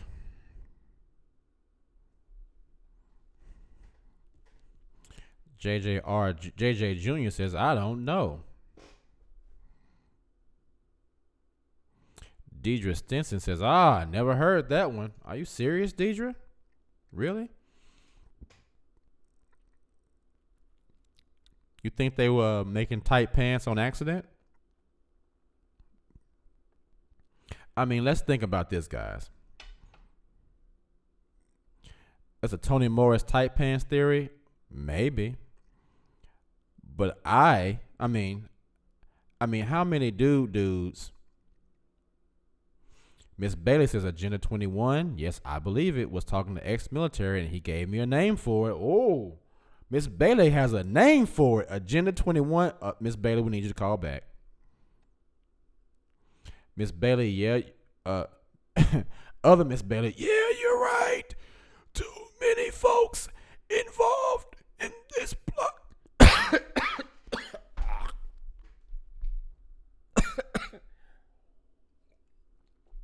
Deidre said, never heard of it. God damn, that us voice, man, that shit will kill you. Deidre says, when you added the much easier to control part, yeah, I can believe that. God damn, I'm about to die trying to be like us. Man, don't y'all let me die in here trying to be like us. Renee said media, absolutely. I mean, think about it, guys. Look at how. And let's just add this caveat. The conspiracy is supposedly aimed toward young black males and black people especially. It is aimed toward black people especially. What do you guys think? Mia T says, I can't handle it. This is conspiracy overload. Hey, I told you we was going to bring it. We was going to talk about the conspiracies. We got them. Here we go. We got conspiracies on deck. Miss Beta says, hold on. Can't call because my people are sleeping. Give me a minute. Octavia Bryan says, I think it's in the media for sure. I think the food and water is meant to make all of us sick, but not men more feminine. Self-Care Boss says, hey, K Fitz in the chat. Okay. John Sell says, Keith, can you repeat the question? Andrew just says one, which I think he means he agrees, he believes it. JJR says, I believe it's the TV agenda. We are in a following stage in history. Daniel Brown says, gay agenda in media aimed toward black people. Yes. The food and water, I don't know. Deidre Stinson says, I can believe that too. Well, let's add this. Let's qualify that statement. There was a test conducted by scientists on frogs. The test introduced a chemical that would cause frogs to spontaneously change gender. The frogs would change from male to female. And the conspiracy goes that they are using some of those same chemicals in the food. Now, let's just be realistic. If you look at the climate that we're in right now, I would say that men are much less masculine than men used to be. I don't remember seeing as many dudes walking around and I know styles change. I get that. And I know there were dudes wearing tight pants a long time ago. You won't catch my black ass wearing no tight pants unless, something has gone terribly wrong in my brain. At that point, I will really want somebody to shoot me in the face. But overall, being somebody like that drives for Uber, and I've literally had 3,000 rides. I probably do 30 to 50 rides per day. So I see a lot of people, a lot of guys. And on the whole, I can say personally, and then being somebody that teaches a lot of teenagers, I see a lot of the males being much more effeminate than I remember them being when I was little. I remember being, a teenager, and the dudes, all the guys, couldn't wait to just be like dudes. And now it doesn't seem to be that way. It seems to be that a lot of the males are much more effeminate. It also seems that a lot of males don't. A lot more males want someone to take care of them than want to take care of somebody. So let's see what you guys think. Do you think that there is an agenda to make males more effeminate? And do you think that there is someone behind that agenda? And do you think that that agenda is catered toward black people?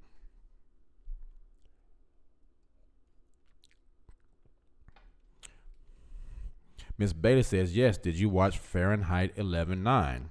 Michael Moore's newest doc. He hinted that they're intentionally poisoning the water, targeting the black community. That is true. That is so true. Self-Care Boss says Dorinda. What's up, Dorinda? What's up, Nubian Sister? Nubian Sister says, attack on the family core, the nucleus of homes, communities, and the world at large. Sounds so JW familiar. Dorinda Nicole says, what ways are we talking about how the government is oppressing our people and stopping us from creating more black magic? Self-Care Boss says, overall, who do you find are role models for young men? Miss Bailey says, watch Ma'afa 21. Yes, all about the intentional destruction of the black community. So yes, Miss Bailey says yes. Miss Bailey Tether says, watch the documentary Ma'afa 21. Black Genocide of the 21st Century. Yes. Self-Care Boss says, I think there is a partial agenda against black males.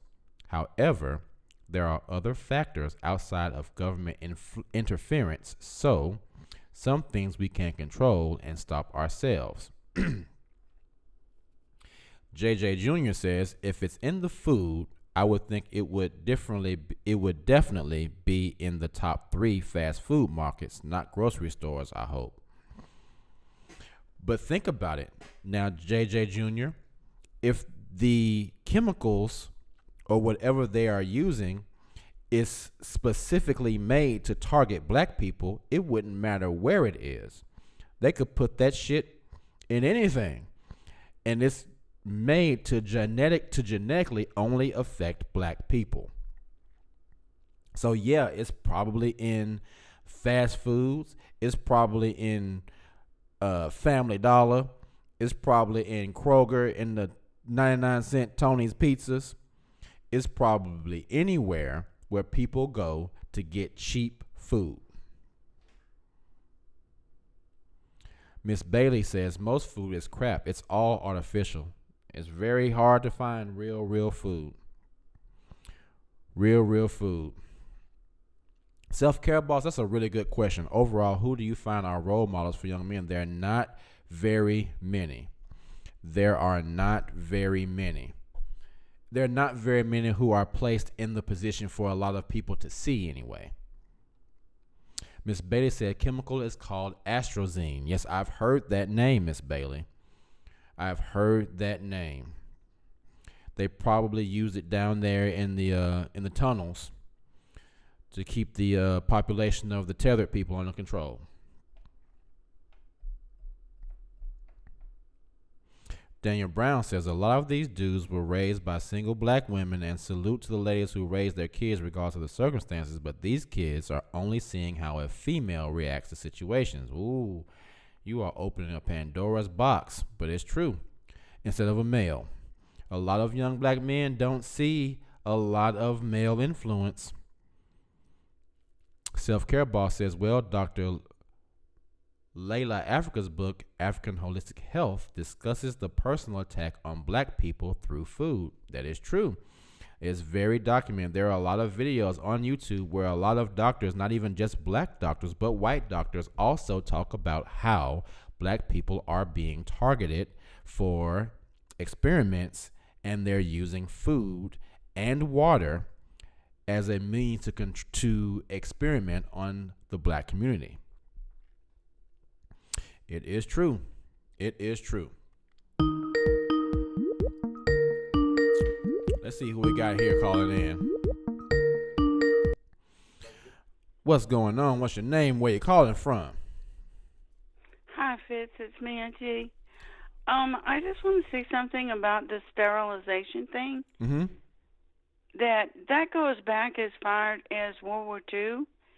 And I know that there were experimental things done to people in the Navy, mm-hmm. because my uncle was a victim of that, okay. and was never able to have children. And this is just a normal white guy. So I don't know that maybe if they were doing experiments with military people, mm-hmm. and looking forward to, what they had an agenda for, and of course, the deep state is a big part of that is military. Okay. Right? Okay. So, and we know that a lot of this started way back, in the day. I don't personally believe that it reached the level of selecting our presidents, because I do believe that with Eisenhower, Kennedy, certainly innocent Carter, and the person we now have in the office are considered outsiders and really shouldn't have gotten by according to the plan. They were going to muck it up. You know what I mean? So are you saying that you think they're just targeting people of all races who are just in the military? Well, I don't believe that they were targeting the military. I believe they were experimenting with people in the military. I believe that there was they took advantage of these people just to see if it would work and see if they could make it happen, and then they exploded it into what the Democratic Party, what they did is to maybe, if it's true, I don't subscribe to this one. Mm-hmm. I don't know that much about it. Mm-hmm. But I know that the inner city welfare programs that put large populations of black people and their children into pretty much projects, Mm-hmm. that there is a way that they could have done this, and we do see neglect in those areas and ignorance to it. Mm-hmm. I mean, is it funny to you? No, I don't mean funny in a Funny humorous way, right. I mean, Right. in a bad way, that supposedly the Obamas were doing some sort of like community work before they got into the Senate and elected, but that they never looked back at Chicago and did anything, and it's become more and more deadly to the very population that they come from. I guess. Mm-hmm. I mean, that's very confusing to me. That when the country is looking at so much division, and people have been, where's all of this division of the races and stuff coming from? That we should have had all of this all straightened out, back in the 60s and 70s when, it was all straightened out, right? It's not making sense.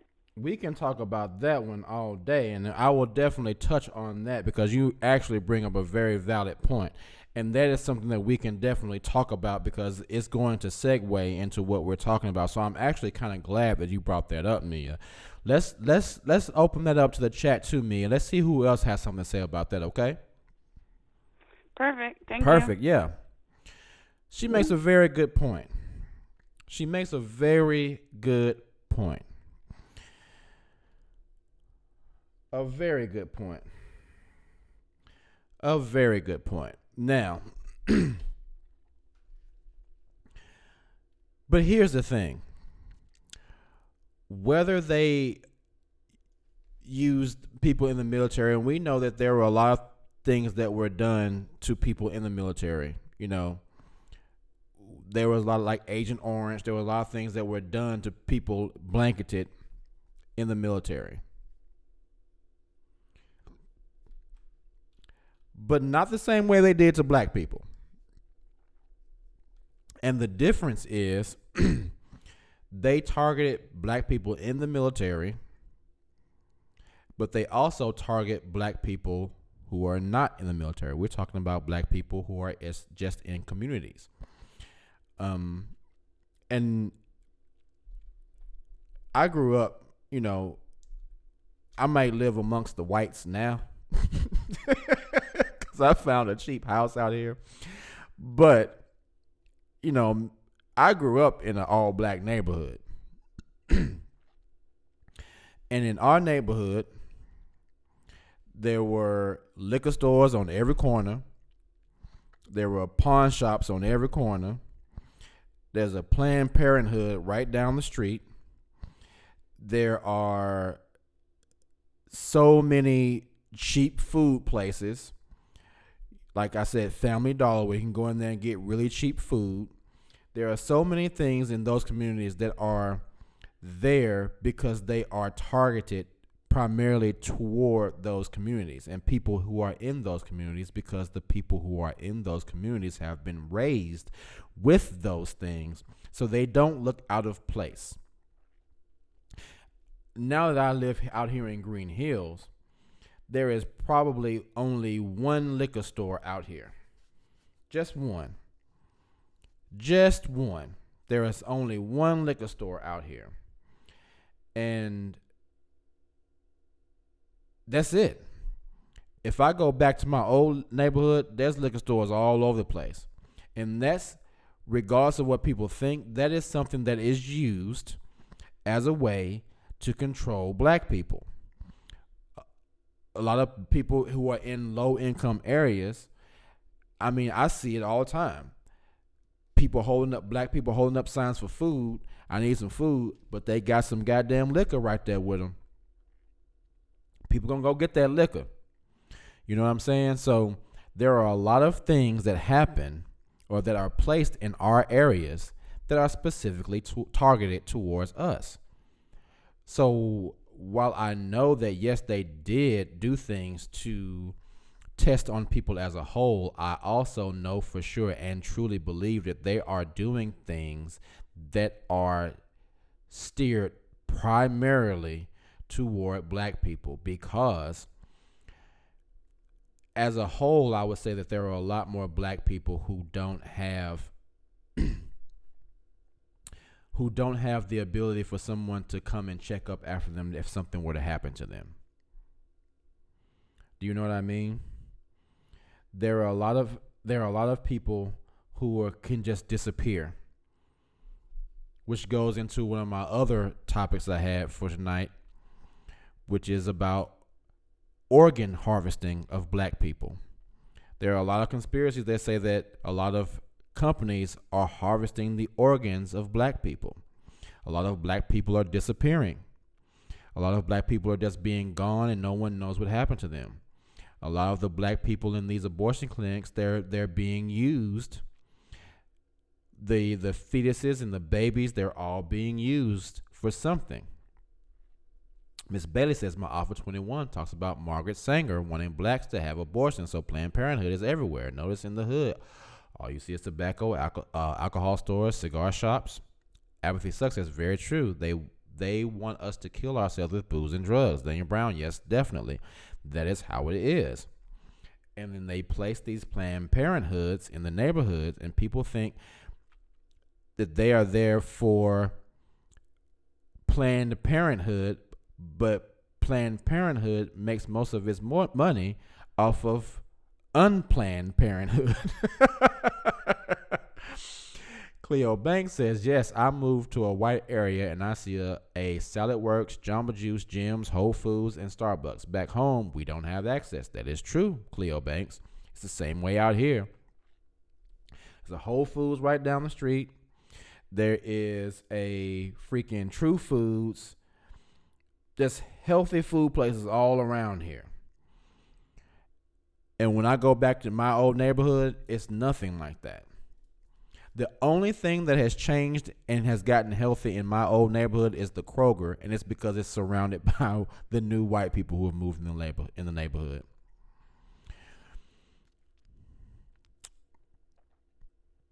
So yeah, that segues right into the organ harvesting. There are a lot of people who are saying that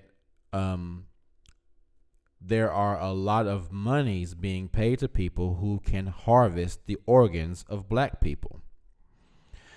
That the melanin that is inside black people is being used for other things. One thing that melanin is used for that I don't think a lot of people know is the space shuttle that was used, to go back and forth to space. The bottom of it was lined. I know they have those heat sensitive tiles, but those tiles were lined with melanin because melanin is able to absorb a lot of different levels of radiation. So there are a lot of things that are in the black body, skin, organs, that are used for a lot of other things. Miss Bailey says, when I would go in Trader Joe's, I would get stared at. Miss Bailey, when I go running through my neighborhood, I've lived here for a year now, and they still look at me like, who is this nigga running through the neighborhood? They still look at me like that. And I've lived here for a long time now. JJ Jr. says, does anyone pay attention to all the garbage food they sell in the Dollar Tree stores? Trifling. Dollar Tree, Family Dollars, yes. It's the same shit. Same shit. Mia T says, old people can't afford good food. A lot of people can't afford good food. I agree. Judame says, could part of the plan to destroy people be the deliberate spread of misinformation and conspiracy theories that distract us from more productive efforts? Judame, that is a very, very profound statement. But you know what? A lot of the things that started off as conspiracies were later found out that they were true. A lot of conspiracies were later found out to be true. A lot of the things that we thought were conspiracies were later found out to be true. Operation Paperclip is a good example of that. Very good example of that. There are a lot of other things that people thought of as conspiracies that once the Freedom of Information Act was enacted, we found out that those things that we thought were conspiracies were actually true. So most of the time, a lot of conspiracies are grounded in truth. A lot of conspiracies are grounded in truth. All right, so I think this is probably the longest show we've ever done. Let's just do one more. Let's see which one that we can do that would actually be a really good one to talk about. We've talked about Russell, the moon landing, flat earth, the gay agenda, organ harvesting.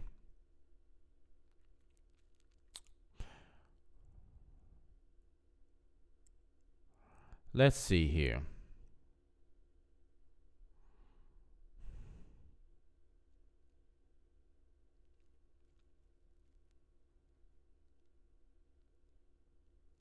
Let me pick this last one. The last conspiracy theory for the night. This has been a really fun show, by the way, guys. I'll leave it up to you guys. Let's see. We can either do 9/11, the Holocaust didn't happen like we were told, or mind control through media. I think we've kind of already touched on that one. So let's just forget that one.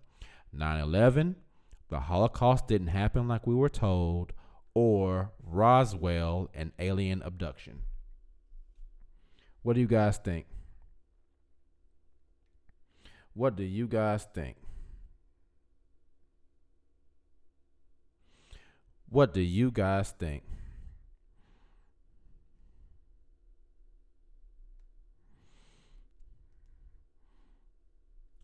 What do we think? We have 9/11, the Holocaust didn't happen like we were told, or Roswell and alien abduction. What do we think?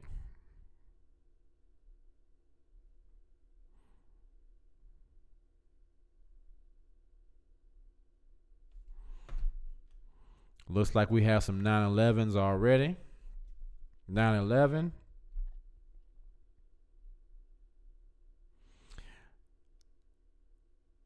I got a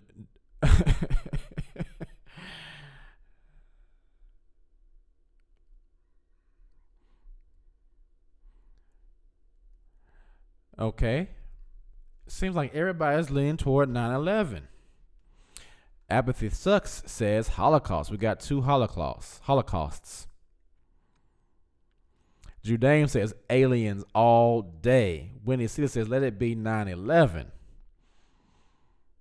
Wait, the Holocaust? Gotta hear this. We got another Holocaust. Dorinda says, what? The Holocaust? I gotta hear this. It looks like we got 3 Holocausts and then 9/11s. 1 aliens. Judaim wants to talk about aliens. Like nobody else wants to talk about aliens. Nikki T wants to do 9/11. We got 9/11 all day. Mia T said, what happened to Building 7? All right. Self-Care Boss says, there's a great video on YouTube about the Holocaust. Look it up. YouTube has even blocked the link from being shared. Means it's fire. That's true. My Mango Bango says 9/11.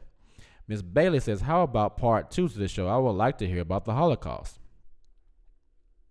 Miss Bailey says, I don't have the exact T on the Holocaust. Just going to connect the dots. Okay, here's what we'll do. I'll touch on what I know about the Holocaust, the conspiracy about the Holocaust, and then we'll talk about 9/11. I'll just make this a quick little thing, okay?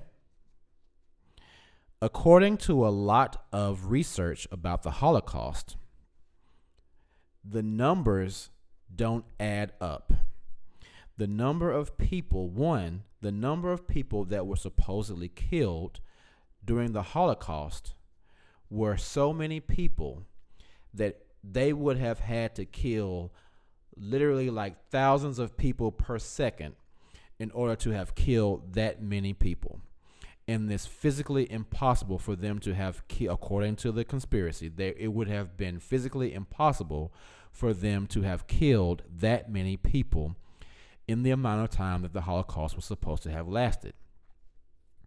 Also, the ovens that were supposedly used to kill so many people supposedly weren't even installed or didn't even exist at the time that the concentration camps were supposedly being used. So there is the theory that the Holocaust did not happen the way we were told, that either, 1, it didn't happen at all the way we were told, or 2, it happened but on a massively smaller scale than what we were told. The numbers simply are not physically feasible. They would literally have had to kill thousands upon thousands upon thousands of people per minute to have killed the millions of people that were supposedly killed during the Holocaust. Let me get some numbers.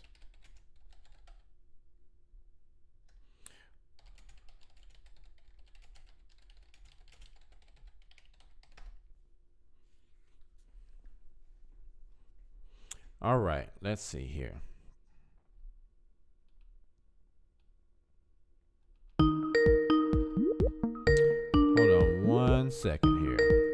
Hold on one second here. Let me get this right. Let me get this looked at.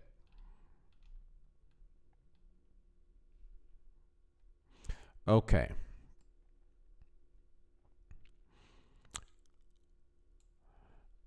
Number of deaths. Okay. Jews, about 6 million. Hold on one second, whoever's calling. Whoever's calling right now, tell me in the chat who it is that's calling. Group, Jews, around 6 million.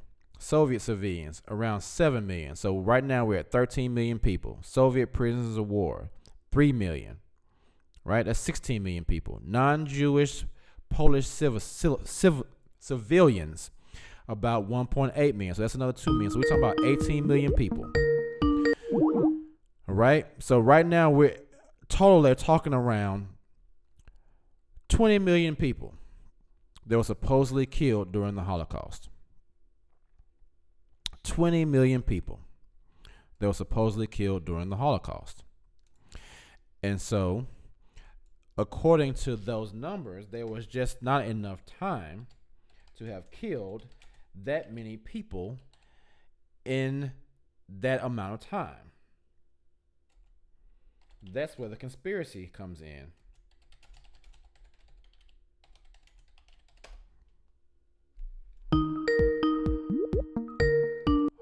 1 second, guys. Whoever's calling, give me 1 moment, please.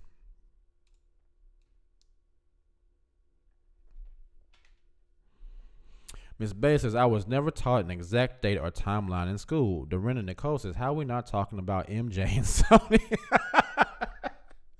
Because MJ and Sony is not a conspiracy. That shit is totally proven. We already know that. Miss Bay says the elite killed MJ. That's old news. Yeah, that's not a conspiracy. We know that. We know that. That is not a conspiracy at all. Miss Betty says, see, I learned between 6 to 10 million people. Yeah. Daniel Brown says 20 million people. That's more than half of Canada's population. And that's where the conspiracy comes in. How the hell did they kill that many people in that amount of time? Because the Holocaust presumably only lasted for about 4 years. They would have had to kill 20 million people in 4 years. That's like 70,000 people a minute or something. It's ridiculous. So that's where the conspiracy comes in. That's where the conspiracy comes in. People are saying they didn't have they didn't have enough time to kill that many people. That's where the conspiracy comes in for the Holocaust anyway. That's where the conspiracy comes in. All right, so let's get to the last one. Let's talk about this last one since everybody wants to talk about 9/11. Let's talk about it. 9/11. Before we even get, Mia T says it's all about people being too lazy to do the real research. Maybe so. Maybe so. But at the same time, maybe there's some other research that everyone doesn't know as well. Hey, we don't know. A lot of people get offended when you talk about that as well. Mia T said it started long before those 4 years. Okay. Maybe so. Maybe it did. Yeah, Dorinda Nicole said that's 14,000 a day. Miss Betty says Truth Unveiled 777 did a video about the Jews. What that video say? The conspiracy is people who don't want to take responsibility. Really? Who don't want okay, the conspiracy is people who don't want to take responsibility. So are you talking about the Nazis? The Nazis don't want to take responsibility?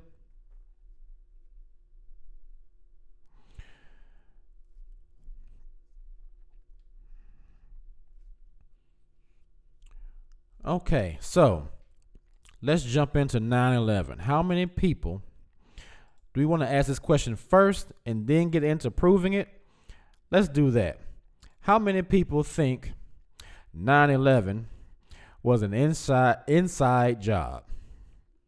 How many people think 9/11 was an inside job? If you think 9/11 was an inside job, hit 1. If you think 9/11 was done by people outside of America, hit 2. And then we'll go back and try to see who can prove why they think the way they think. Who thinks it was an inside job? Who thinks 9/11 was an inside job?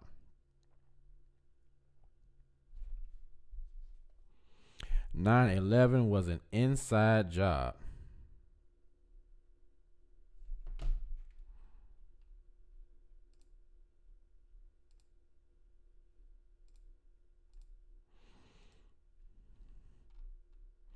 Oh man, I don't even like we need to discuss this shit.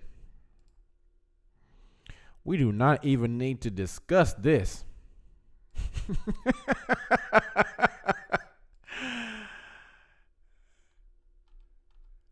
All right. And we have discussed 9/11. John Seth says, I was kicked out of USA because of 9/11. Really? How? What happened?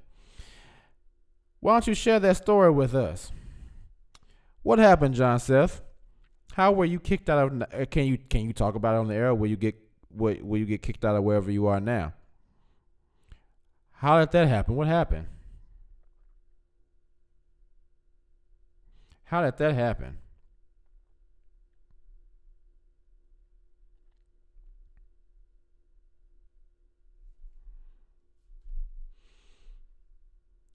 How did that happen? How did you get kicked out of the country because of 9/11? That would be a story I would really be willing to hear. Hit us up, JJ Jr. Tell us what happened. Hit us up and tell us what happened.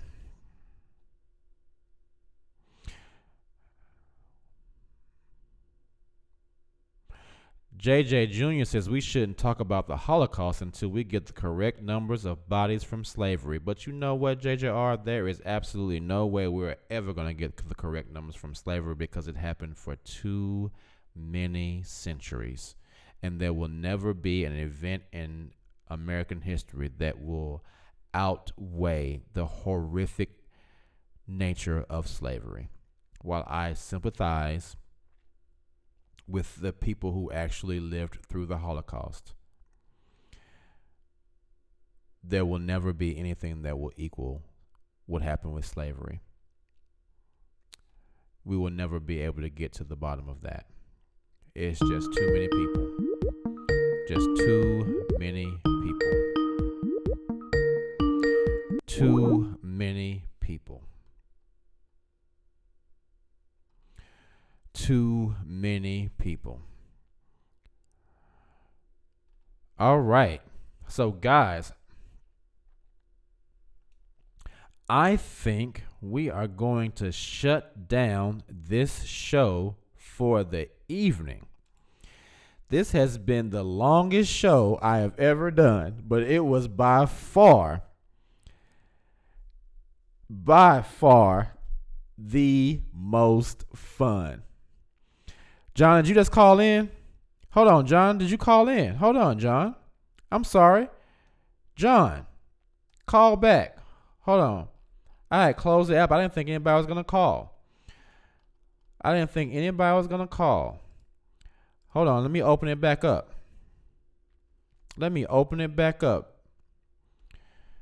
John, please call. John, call back.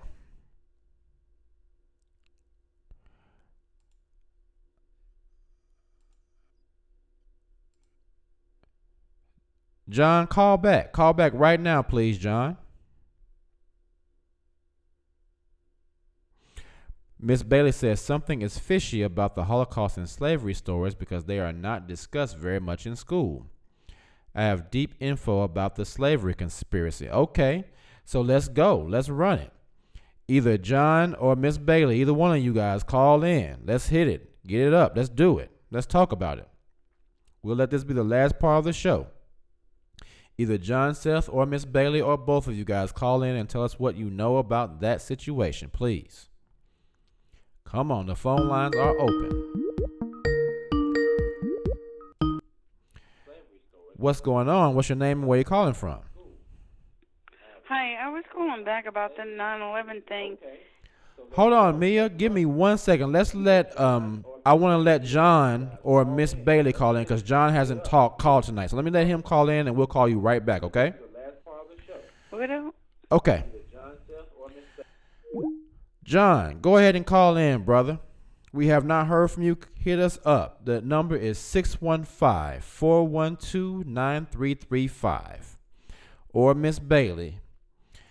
But John, you haven't called in before. I would really like to hear your story about it. Hit us up, John. 615-412-9335. Miss Bay says I am calling in a minute. John, come on, call through, brother. Let me see if I can. Yeah, well, shoot, I hold on. Let's see who this is. What's going on? Is this John? No, hey, this is Miss Bailey. All right, what's going on, Miss Bailey? Okay, well, I probably can't get into the whole thing tonight. All right, but the whole thing about the slavery story, the new research, and this is all over YouTube. Some of that story about the slavery thing was like part of it is a lie, and they told it in reverse. There's a group of like scholars. They didn't even go to college. They just doing they actually researching scholarly articles and doing an independent research.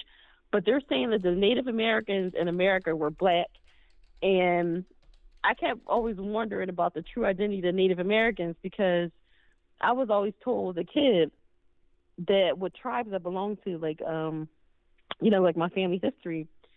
But then when I went to school, my teachers kept telling us we're from Africa, and I kept saying that don't even make any sense. Like I don't know I don't know anybody in Africa. I don't know any stories about Africa.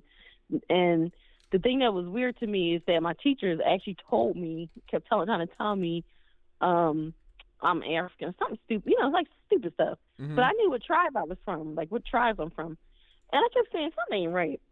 Mm-hmm. So I started doing research into indigenous history, and I found out that it's a lot of stuff I found out. But one of the things I found out is that most black people are Native Americans, and you wasn't mixed with anything. They were black people. And then the other thing about the slavery is when people were being kidnapped and taken as slaves here to the U.S., they wasn't necessarily getting them for Africa. They was stealing people from the islands mm-hmm. because that's right near us. Mm-hmm. They didn't have the money and resources to steal people from Africa, bring them back over because that's like a 3-month trip, maybe longer. Okay. And people wouldn't survive they wouldn't survive the trip. It's just not even possible, especially you're trying to use people like as property. It just doesn't make any sense. Interesting. So are they saying that the transatlantic slave trade didn't happen? That the passage that happened from Africa to America didn't actually happen? Yes, it's all a lie. It's not even possible to bring that many people over here because what the researchers figured out was that all the people who live in North America, including Canada, South America, the South Pacific Islands, all of it, all the indigenous people were black people. Mm-hmm. Well, according to history as well, black people were already here in America. Black people already, before Christopher Columbus, black people already knew how to sail here. So we already had black people here. All the time. Right. You're right. So the native, like you said, the native people were, according to history, black people were here before anyone. Now, with the passage not being true, that is not something I've heard personally. I've heard that the whole trip over, mm-hmm. the black people who were able to retain the most salt in their bodies were the only ones who were actually able to survive the whole trip here, which is why black people are more apt to hypertension and high blood pressure, because a lot of the black people who are here now are descendants of the people who survived the passage here, and the only ones that actually survived the journey were the ones who were actually able to keep a high level of salt in their body, which gave them high blood pressure, which passed that down genetically to us. I didn't hear anything about that, but I mean, it could be a little bit true. I just feel like if any Africans are brought over, it's in extremely small quantities. Mm-hmm. Because the thing is, if you research the old history books, and I'm talking about like 1500s, 1600s, like even before the 1800s, mm-hmm. They talk about all the people that they were encountering. The Europeans who wrote the books, they were talking about the people they encountered, mm-hmm. and they describe everybody as being copper colored. And then it's just like the way they describe it, they said it was like beautiful. They would just describe it like a nation of people who had their own language, own culture, people. And the thing about the old history books too, they acknowledge that people from Europe, Africa, all over the world were coming here all the time, back and forth sailing. Mm-hmm. So and the other thing I found out too was when Christopher, you know how in school they used to teach us like Christopher Columbus was a like some explorer or whatever. Right. Well, I found out that he got paid by the Catholic Church. He was basically a mercenary for the Catholic Church. Exactly. Yeah. Yeah. He got an order, and he has books too, and that's what I didn't know too. Being in school, like they never talked about it. He has journals. He has like little, journals of his writings about the people he encountered, why he decided to like subjugate. It's information out there. Right. And you can research those archive sites, and I never got a chance to read all the books, but I seen like little screenshots of like different parts of his journals or whatever. Mm-hmm. But one of the things you realize is that like everything's a lie. They had like he had the I don't know about all of the explorers, but I know Christopher Columbus he had the backing of the Catholic Church. That's where he got his money from. Right. And I think Queen of was it Spain? They funded his trip too. Exactly. You're exactly right. Exactly. Yes, Miss Bailey. Yeah. Preach Yeah. it. Spit it. And the other one, but I can't get into it tonight because it's too deep. But you know, the Mississippi River. So I'm not from down south, and I've never been to that area. Mm-hmm. But they're saying the Mississippi River is it links to the Nile River. Really? Yeah. And so if anybody was coming from Africa, that's how they got here. How the hell would that happen? You can't go across the land; it gets too dangerous. I'm going to research that. I'm definitely going to research that. But I'm going to give you some names. Let me give you some names because I know a lot of people are listening. Research Dane Calloway. Mm-hmm. It's another guy who does Aboriginal history. His name is Kurimeo. It's Kurimeo. Mm-hmm. Those two are good. Oh, there's another channel called Metamorphosing. Mm-hmm. They all got indigenous history. I have to send some more to you. But like, and also research Truth Unveiled 777. Yeah, I've seen that channel. Yeah. Mm-hmm. But what you're going to discover is that it's real deep. Because I start connecting stuff not just from about our history, but I start connecting stuff to the Bible too, about why they lied. And one of the things I found out when I kept digging through some of your documentaries is that King James visited America before that Bible was published.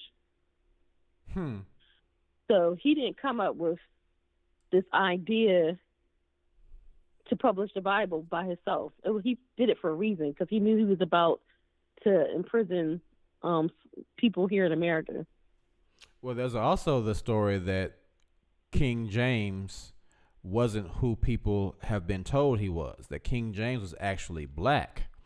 And that the reason why people have been told that King James was white was because they didn't want people to realize how great of a person he actually was, and they wanted to rewrite history and write him out of history because the Bible itself is a book that was for and by black people because according to the Bible, this is just conjecture, that the Bible is written for only black people. Black people are the Israelites who are talked about in the Bible, and the Bible is written specifically for black people.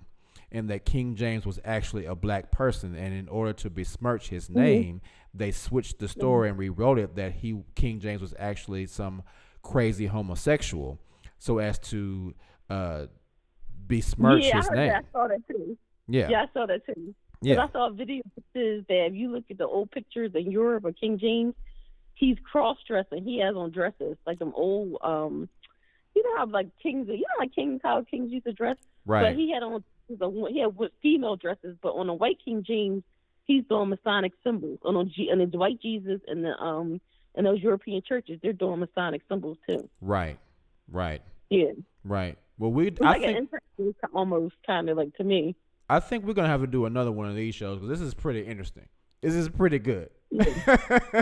I'm still kind of, oh my God, I'm getting so tired watching all those documentaries, but yeah, it's a joke. I feel like part of that Christianity is almost like it's a joke. Yeah, I think we need to have a whole show about what people think about this whole topic because there are a lot of different quote unquote truths out there, and a lot of people believe one thing, but people haven't done a lot of research to really see why they believe what they believe. I think that would be a very interesting topic. We might talk about that tomorrow night. Yeah, I think we'll do that. You got to research indigenous history too, because that's when I started realizing, wait a minute, something ain't right. When I realized some king and queens in Europe came over here before slavery, I said something's wrong. This doesn't even make any sense. Exactly. And there's old history books where you can actually see the pictures of people who came and what dates they came and everything. But those books cost like either hundreds of dollars or thousands of dollars. The one with the real history, right? They are available. Some of them are still available, but you got to pay a lot of money to get them. Exactly, and they know people are not going to pay that much money to get that book, so that information is hidden safely. Yeah, it's like a joke. Yep. All right. Well, thank you, Miss Bailey. We're going to get John Seth call and see how he got kicked out of the country because of 9/11. Thank you so much Yeah, for I'm your gonna hear great that. info, Miss Bailey. Are you welcome? All All right. right. Bye. Have a good night. All right. You Bye-bye. too. All right. John, go ahead and call in. John, go ahead and call in, my brother. Go ahead and call in.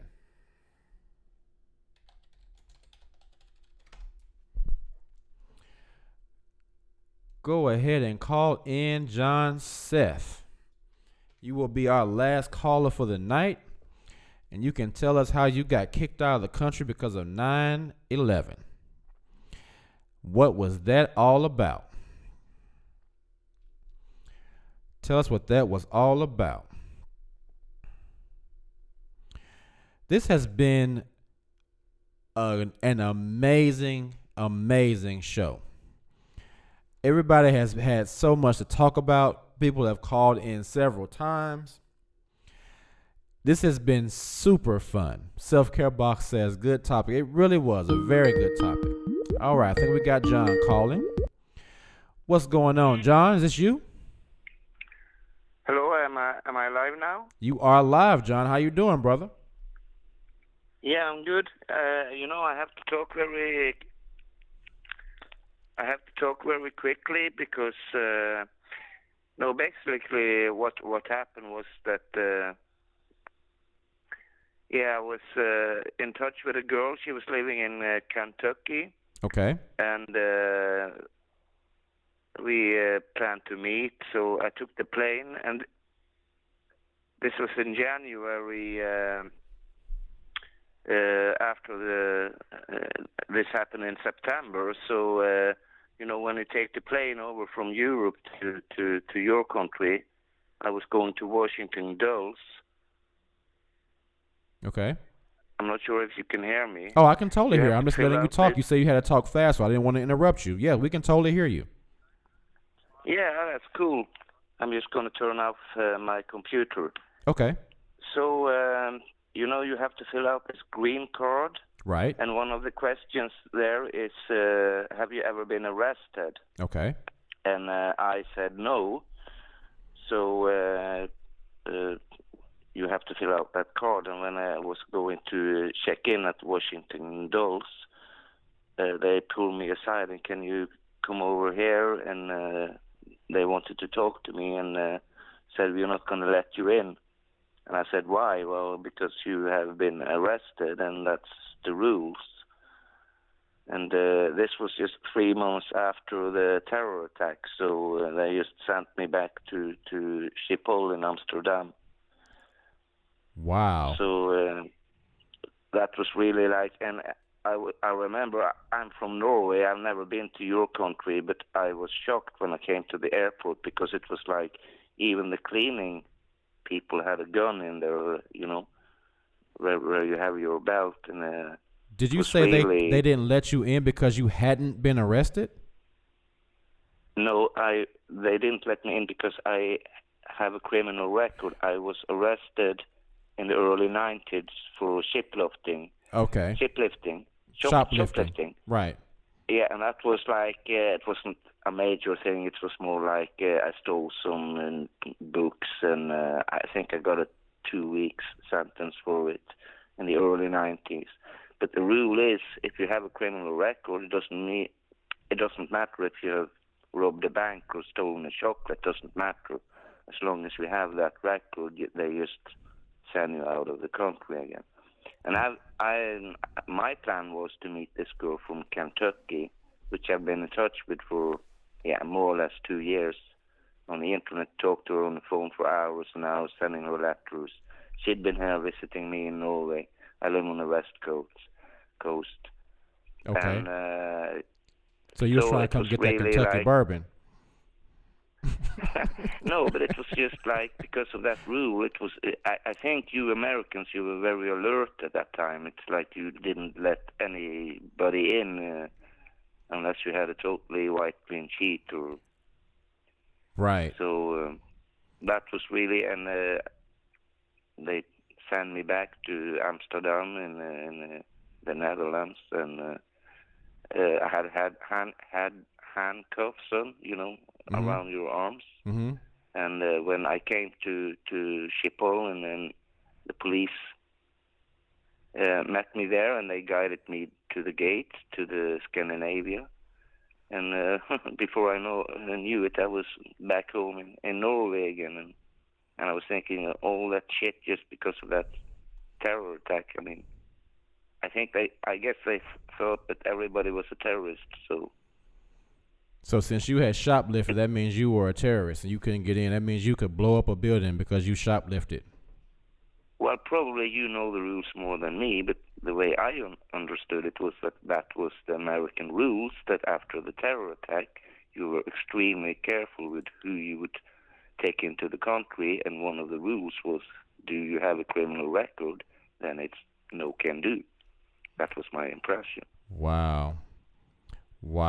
So, I have never met her again since then. I think she. Oh man, you lost your girl. You lost your girl because you couldn't come in, so you lost your girl. Yeah, I think she thought I just made it up. That she thought I was getting cold feet. But I remember I called her. I asked that officer, "Can I make one phone call?" And yeah, sure can do. And I said, yeah, I'm actually, because she was waiting for me outside. I said, I'm here and they're going to send me back. Can you come inside and talk for me? Maybe you can say something to them. But and she didn't come in and get you? No, I mean, Washington Dulles, it's a big airport, and I was called into this office with police officers.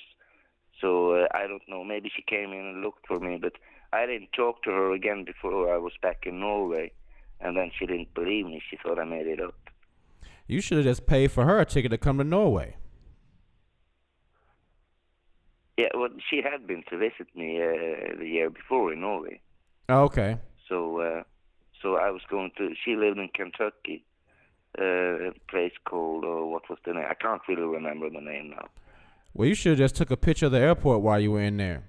You should have took a video of them arresting you, and should have been like, "Oh, for real, that really happened." Then you could have. Then you would have had your girl. I was a little scared. I was thinking, well, I better just shut up and do as they tell me. I don't want to go to prison. I mean, in America, I'm Norwegian. I mean, I think you were a little like freaked out that in those days, like everybody was an enemy and everybody was very strict. So. Well, that sucks. I'm sorry, John. I'm sorry you got kicked out and you couldn't come to Kentucky and get with your girl and you lost your girl. That sucks, bro. No, her name was Kimberly Allen. Oh, you just put her on blast too. He just said her whole name, Kimberly Allen. Didn't even come to the damn airport and pick me up. Came all the way from Norway. She could have came in and got me, but she didn't even do it. Well, you know what, John? You probably need to find somebody better than her anyway. You got another girlfriend, right? Yeah, but this is many years ago. So I've been married since. I have a son now, and okay. It was those days. So, but you know what, Keith? I just want to say before I hang up that thank you so much for your show. It's just so, we have a time difference here. So when you go live, it's in the middle of the night here. So I really I don't mind getting up in the middle of the night to listen to you. I mean, and all your subscribers too. You're just wonderful people, and thank you so much. Thank you so much. Hey, it's really, and I'm the fellowship too, and I've lost my family, and I've been sleeping in the woods. I know the story, so yeah. So just thank you. No problem, man. Thank you for coming in, John. I really appreciate it. I didn't know it was the middle of the night where you are, man. The calling works. Yeah, thank you. So see you all later then. Bye-bye. All right, bye-bye. Man, that was great. You just never know. You just never know what you can do to help somebody. You never know who you're talking to, man. Never know who you're talking to. And guys, he said everybody here in the chat is helping him so much. He's disfellowshipped and he lost his family, and we are all helping him. So this is the reason for the show, man. This is the reason for the community. So thank you, guys. This is me normally saying this is not going to be a long show. Well, this was a damn 3-hour show. Damn. I mean, damn. 3 hours. We were getting it in tonight. I think, Miss Baylor, I think we're gonna talk tomorrow about that whole the origin of who is where. I need to think about how I'm gonna phrase this, but I think we could talk about the origin of who is who in the Bible or Christianity in general. I think that would be a great topic to talk about because it won't exclude anyone. Everyone's opinion will be welcomed, and we could all talk about where we think who is from and who are the people that a certain part of the Bible is talking about. All right? Yeah, so I think we'll do that tomorrow. Let me figure out exactly how to phrase that title and what it will exactly be about. But we will figure it out. I will figure it out. All right. Thank you for calling John Seth. Thank you for calling Mia T. Thank you for calling Miss Bailey. You guys had some to Hunker. You wish you said a 3-hour tour. Hey, I've never done a 3-hour show before, but this was such a great topic, and everybody had so much to say. So I am so excited that we had such a good show, man. Thank you guys so much for sticking with it, man. And thank you for your awesome research, Miss Bailey, your awesome research, Mia T, and your story, John Seth.